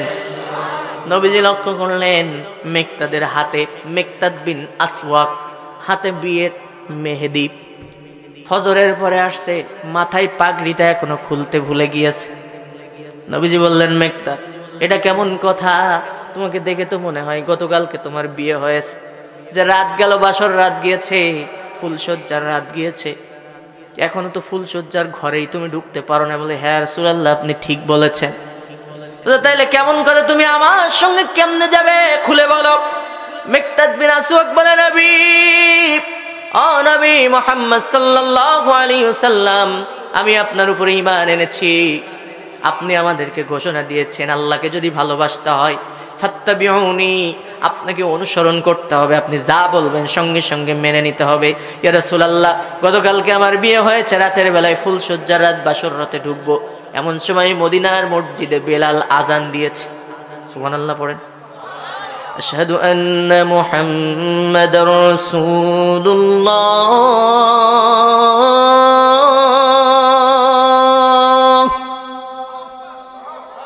আশহাদু আন্না মুহাম্মাদার রাসূলুল্লাহ। মদিনার মসজিদে বেলাল আজান দিয়েছে। নবী বাসর ঘর, ফুলসজ্জার ঘরে ঢুকবো। আমি চিন্তা করলাম, এখন তো ডাক আসছে মদিনার মসজিদ থেকে, ফুলসজ্জার রাতে যদি ঢুকি তাহলে তো বেলালের পিছনে এই যে আজান দিয়েছে নবীর পিছনে নামাজ তো আমার আদায় হবে না। আমি চলে আসলাম মসজিদে, আপনি এখন বদরের ময়দানে যাইতে বলেন। এখন আপনি বলেন, আমাদের সমাজের লোক যারা আছি, আমি যদি এখন প্রশ্ন করি, এমন সময় যদি আমাদের নামাজের ডাক আসে, আমরা কি নামাজ পড়তে যাব? আমাদের যে ইমাম কথা কয় না, বলেন বাস্তব কথা বলেন, যাবে কেউ? এমনি তাই পড়ে না। তো রাসূল তো আমার না নিয়ে জান্নাতে যাবে না, তো অত কষ্ট করে নামাজ পড়ার দরকারটা কি? এই সহজ হাদিস যখন কেউ শোনে যে রাসূল আমার এই না নিয়ে জান্নাতে যাবে না, কেন? তা আমি তো রাসূলের উম্মত, তা আমার কষ্ট লাগে, কারণ রাসূল তো না নিয়ে জান্নাতে যাবে না। তো এই যে মাঘ মাসে শীত ভাই, তো রাসূল তো না নিয়ে জান্নাতে যাবে না। এই হাদিস শোনার পরে মাঘ মাসে শীতে কষ্ট করে কেউ নামাজ পড়ে ওযু করে? কেউ এত ঠান্ডা পানিতে একটু বলেন তো শুনি, করতে চায় কেউ? কথা কয় না। কষ্ট হয়ে গেছে, কেউ ওযু করতে চায়? চায় না। কিন্তু রাসূল তো আমার না নিয়ে জান্নাতে যাবে না। কিন্তু মিকদাদ বিন আসওয়াদ বলে, নবী আমি যদি ফুলসজ্জার ঘরে ঢুকি তাহলে তো আপনার পিছনে নামাজ হবে না। আমি এই চিন্তা করে আপনার পেছনে নামাজের জন্য আসছি। এখন আপনি বলছেন বদরের ময়দানে যাইতে। ভাই আল্লাহ রাসূল বলেছেন আল্লাহকে যদি ভালোবাসতে হয়, জান্নাত যদি পেতে হয়, তাহলে আপনাকে অনুসরণ করতে হবে। এখন আপনি বলছেন যে তাআলাও আসো ইসলামের জন্য, কোরআনের জন্য আসো। এখন আমি যদি আপনার সঙ্গে বদরের ময়দানে না যাই তাইলে কি ইমানদার হইতে পারবো? এই যে আওয়াজ ছোট হয়ে গেছে, ইমানদার হতে পারবো? সম্মানিত ভাইরা, আমি এবার আলোচনার সার সংক্ষেপের দিকে যাচ্ছি। আপনার আমার জীবনের সামনে এমন একটা সময় আসতেছে, যেই সময় আপনার জীবনের পারিবারিক জীবনে আল্লাহর নবীকে মানতে হবে, সামাজিক জীবনে রাসূলকে আদর্শ মানতে হবে, রাজনৈতিক জীবনে আল্লাহর নবীকে নেতা হিসাবে মেনে নিতে হবে। পারবেন? কথা বলেন না কেন পারবেন? এইটা বোঝা যাবে কোন সময়? এইটা বোঝা যাবে আপনি যখন চার দেওয়ালের মধ্যে সিল মারার জন্য যাবেন, সমর্থন করতে যাবেন। বুখারী, ইমাম বুখারী, আমি এটা বলে ইনশাল্লাহ কয়েকটা কথা বলে আমি ওই বিচারের দিকে যে ইনশাল্লাহ মোনাজাতের দিকে যাব। সম্মানিত ভাইরা, ইমাম বুখারী আল আদাবুল মুফরাদ নামে একটা হাদিসের কিতাব লিখেছেন, বড় কিতাব। এখানে আসছে কয়েক শ্রেণীর মানুষকে বিনা হিসাবে আল্লাহ জাহান্নামে দিবে। কোথায় দিবে? সবাই বলেন, জাহান্নামে দিবে। তার ভিতর অন্যতম হচ্ছে যারা আল্লাহর রাসূলকে রাজনৈতিকভাবে নেতা হিসাবে মানে না, আদর্শ হিসাবে মানে না, যারা চরিত্রহীন লম্পট নেতাদেরকে আদর্শ এবং সাপোর্ট করে, তাদেরকে নেতা হিসাবে গ্রহণ করে। কিয়ামতের ময়দানে আল্লাহ রাব্বুল আলামিন তাদেরকে বলবে তোদের কোনো বিচারই হবে না। তোরা নামাজ পড়ছিস কি না পড়ছিস এটা শোনারই আমার প্রয়োজন নাই। তোরা রবিউল আউয়াল মাসে আসলে তোরা জিলাপি খাইছিস নাকি খাইস নাই, রোজা রাখছিস কি রাখিস নাই, দুরূদ পড়ছিস কি পড়িস নাই, এটার কোনো প্রয়োজন নাই। রাসূলকে রাজনৈতিকভাবে নেতা মানিস নাই। যাদের ভেতরে আল্লাহ রাসূলের আদর্শ আছে, এই রকম নায়েবে রাসূল আলেমদেরকে সাপোর্ট না করে চরিত্রহীন লোকদেরকে তোরা সাপোর্ট করেছিস, বিনা হিসাবে আমার জাহান্নামে চলে যা। কে বলবেন? জোরে বলেন কে? সামনে আসতেছে এমন একটা সময়, এই জমিনে আপনার আমার মায়ের জ্যোতির নিরাপত্তার জন্য, এহকালের শান্তি পরকালের নাজাতের জন্য আপনার আমার সংসদ ভবন, জজ court, high court, supreme court, Bangabhaban, Ganabhaban, প্রত্যেকটা জায়গায় আল্লাহর কোরআনকে পাঠাতে হবে। আল্লাহর জমিনে আল্লাহর দ্বীনকে প্রতিষ্ঠার জন্য একটা বড় সংগ্রাম আমাদের সামনে আসতেছে। আপনাকে আমাকে প্রস্তুত হতে হবে, হাতে হাত রেখে কাঁধে কাঁধ মিলিয়ে আল্লাহর কাছে শপথ নিতে হবে। আল্লাহ, তোমার নামে শপথ করে বলতেছি, যদি প্রয়োজন হয় মিকদাদ বিন আসওয়াদের মতো যে অবস্থায় নবীর জন্য কোরআনের জন্য ডাক আসুক না কেন, আমরা আমাদের জীবনের সর্বোচ্চ বিলিয়ে দিতে রাজি আছি না নয়? দুই হাত তুলে দেখেন আল্লাহকে। নারায়ে তাকবীর, নারায়ে তাকবীর। আমার নেতা তোমার নেতা, আমার নেতা তোমার নেতা। নেতা মানবেন কাকে? হাত নামান। নবীকে মানতে হবে। আপনি বাতিল মতের সাপোর্টার হতে পারবেন না। কেন? আল্লাহ বলছেন, আল্লাহ রাব্বুল আলামিন বলছেন কিয়ামতের ময়দানে আল্লাহ তাআলা কোনো মানুষকে একা ডাকবেন না। ইয়াউমা নাদউ কুল্লা উনাসিম বিইমামিহিম। এখন এই যে 1.5 ঘন্টা আলোচনা করলাম, এই আলোচনার সার সংক্ষেপ টাকতেছি, মূল যে শিক্ষা এইটা টানতেছি। এখন যদি কেউ উঠে দৌড় দেন মূল আলোচনা থেকে, শিক্ষা থেকে আপনি বঞ্চিত হবেন। এই শিক্ষাটা শুনে বাড়ি যাবেন তো ইনশাল্লাহ। শেষে আমি ওটা কথা দিয়েছি, বিচারের ঘটনা। আল্লাহর নবী বিচারপতির আসনে, ওমর ইবনুল খাত্তাব আসামির কাঠগড়ায় কি রায় আল্লাহ পাঠায়, এটা শুনে বাড়ি যাব তো ইনশাল্লাহ। ইনশাল্লাহ এটা বলেই মোনাজাতের দিকে যাব। তার আগে বলতেছি যে নেতা হিসেবে মানতে হবে মুহাম্মদ সাল্লাল্লাহু। 5 শ্রেণীর মানুষকে আপনি নেতা হিসেবে গ্রহণ করতে পারবেন না আপনার রাজনৈতিক জীবনে। এটাই আলোচনার মূল পয়েন্ট। 1 নাম্বার, ইয়া আইয়ুহাল্লাযীনা আমানু আতিউল্লাহা ওয়া আতিউর রাসূল ওয়া উলিল আমরি মিনকুম ফাইন তানাযা'তুম ফি শাইইন ফারুদ্দুহু ইলাল্লাহি ওয়ার রাসূল ইন কুনতুম তুমিনুনা বিল্লাহি ওয়াল ইয়াউমিল আখির যালিকা খায়রু ওয়া আহসানু তা'ওয়ীলা।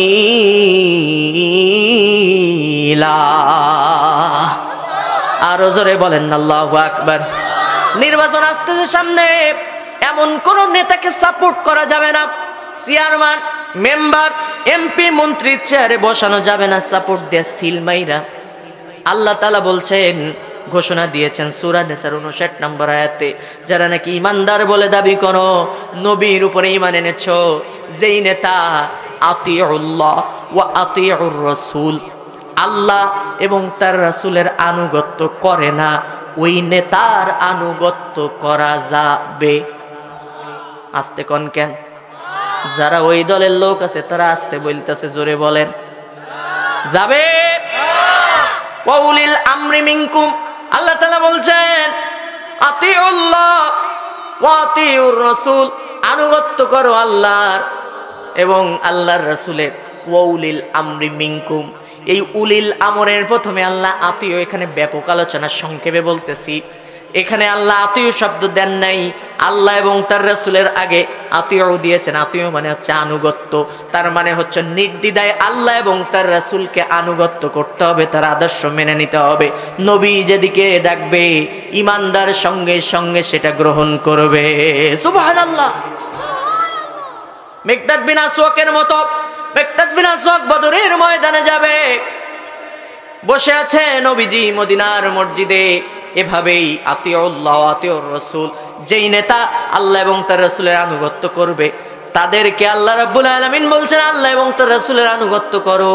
আর ওয়া উলিল আমরি মিনকুম, এই উলিল আমরের আনুগত্য তখনই তুমি করবে যদি তোমার নেতা আল্লাহ এবং তার রাসূলকে নেতা মানে, তাহলেই মানা যাবে। আর যদি আল্লাহ এবং তার রাসূলকে অনুসরণ না করে ওই নেতা মানা যাবে। জোরে বলেন যাবে। আমাদের দেশে অনেক নেতা আছে নামাজ পড়ে না এক ওয়াক্ত, মদ গাঁজা 5 ওয়াক্ত, শয়তানের ভক্ত, আলেমদের দুশমন, ইসলামের দুশমন, এমন নেতা আছে নাকি নাই? এদেরকে কি সাপোর্ট করা যাবে? এদেরকে কি ভোট দেওয়া যাবে? এদেরকে কি সংসদ ভবনে পাঠানো যাবে? তাহলে কি আপনার ইমানদারিত্ব থাকবে?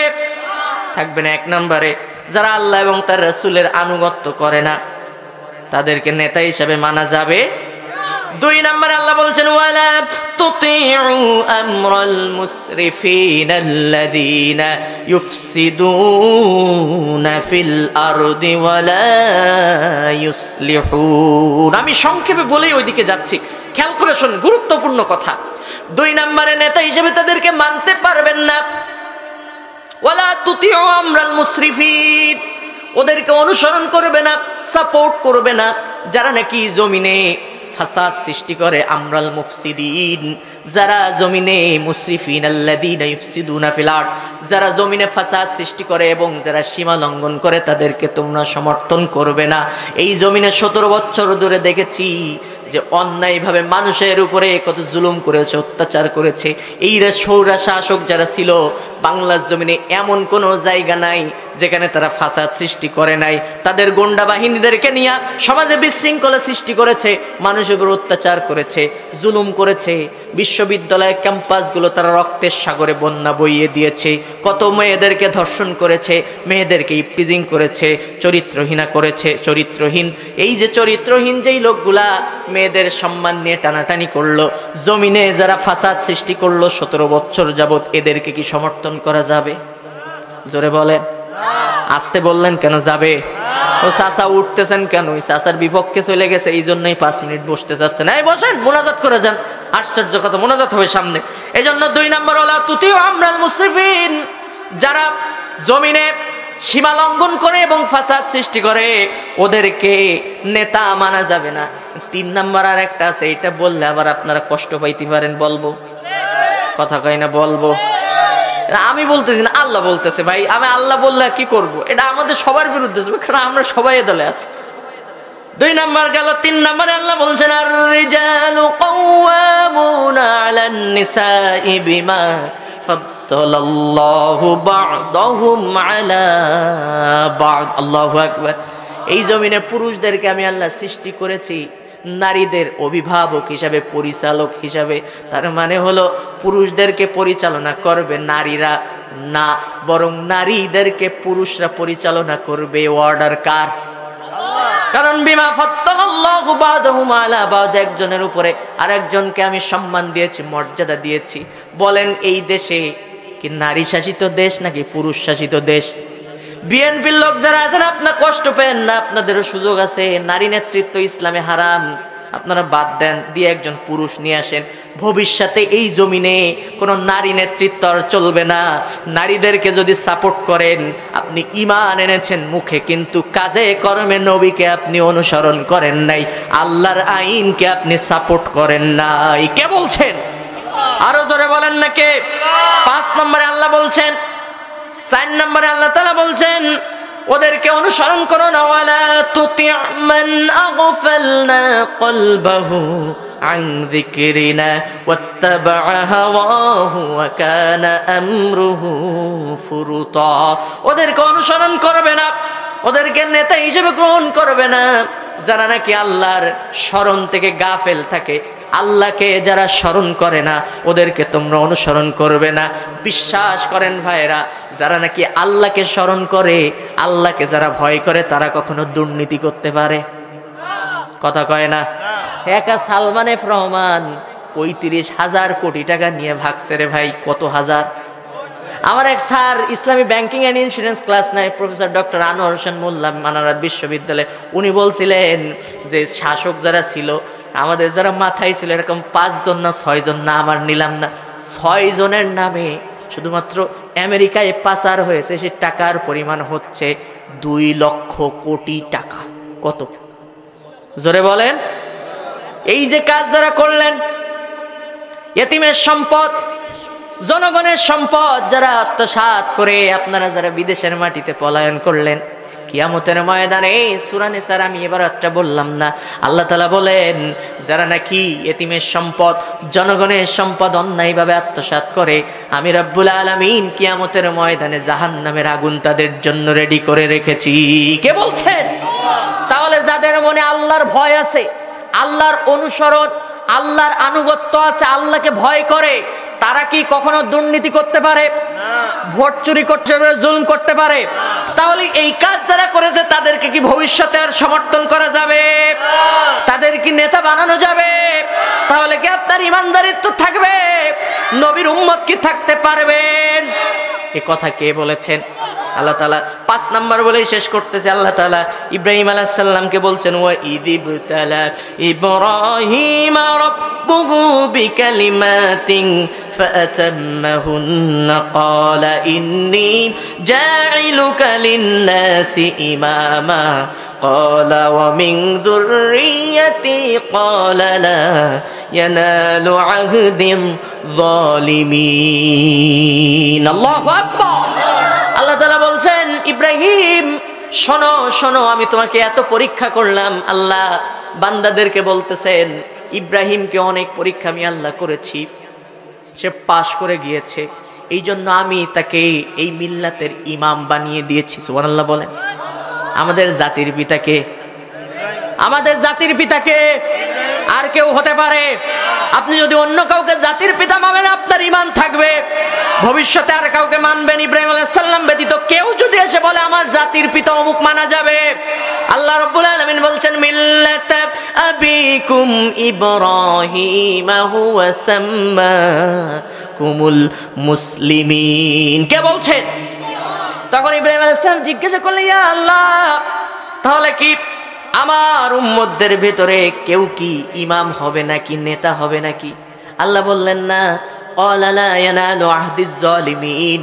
খবরদার খবরদার, যারা মানুষের উপরে জুলুম করে, মানুষের হক নষ্ট করে, ওই যে বলেছিলাম 17 বছর যাবত যারা মানুষের উপরে জুলুম আর অত্যাচার করেছে, এদেরকে যদি আপনি অন্যায়ভাবে মানুষের হক যা নষ্ট করেছে এদেরকে সমর্থন করেন, আল্লাহর নামে কসম করে বলি, মুখে বলবেন রাসূলকে ভালোবাসি, কিন্তু আনুগত্য কি হবে? কথা কোন হবে? হবে না। তাহলে এই যে 5টা গেল, সর্বশেষ সূরা আরাফের 83 নম্বর আয়াতে আল্লাহ বলছেন ফানজাইনাহু ওয়া আহলাহু ইল্লা ইমরাআতাহু কানাত মিনাল গাবিরিন।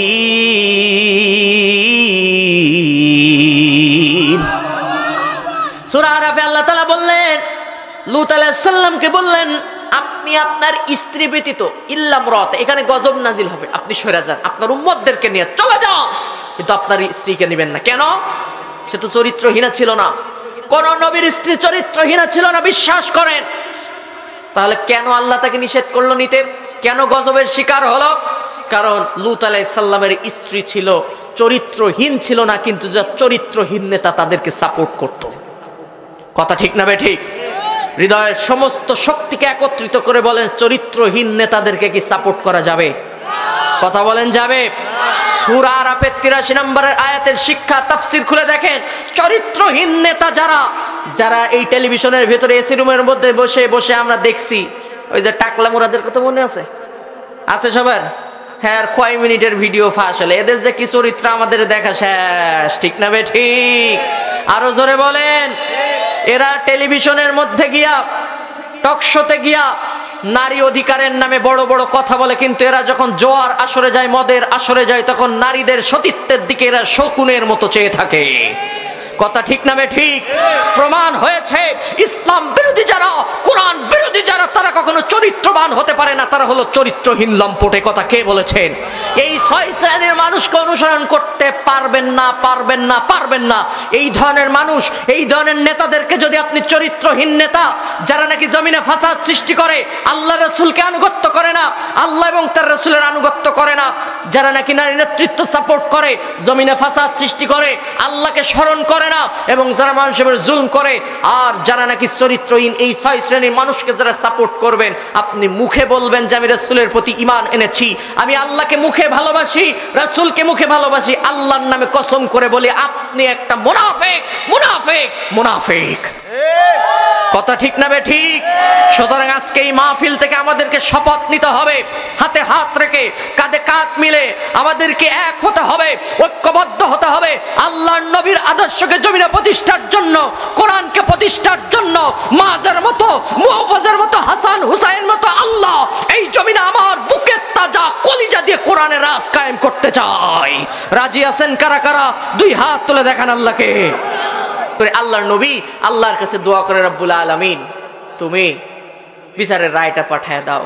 আল্লাহ জিবরিলকে ডাক দিয়ে বললেন, জিবরিল যাও, আর দেরি করো না, আমার নবী বিচারপতির আসনে ওমর ইবনুল খাত্তাব আসামির কাঠগড়ায় বিচারের রায়টা একটু তুমি শোনায় দাও। সুবহানাল্লাহ পড়বেন না? সূরা নিসার 60 নম্বর আয়াত থেকে বিচারের রায় তেলাওয়াত শুরু হয়ে গেছে। শোনেন খেয়াল করে, আল্লাহ বলছেন, আলাম তারা ইলাল্লাযীনা ইয়াজউমুনা أنهم آمنوا بما أنزل إليك وما أنزل من قبلك يريدون أن يتحاكموا إلى الطاغوت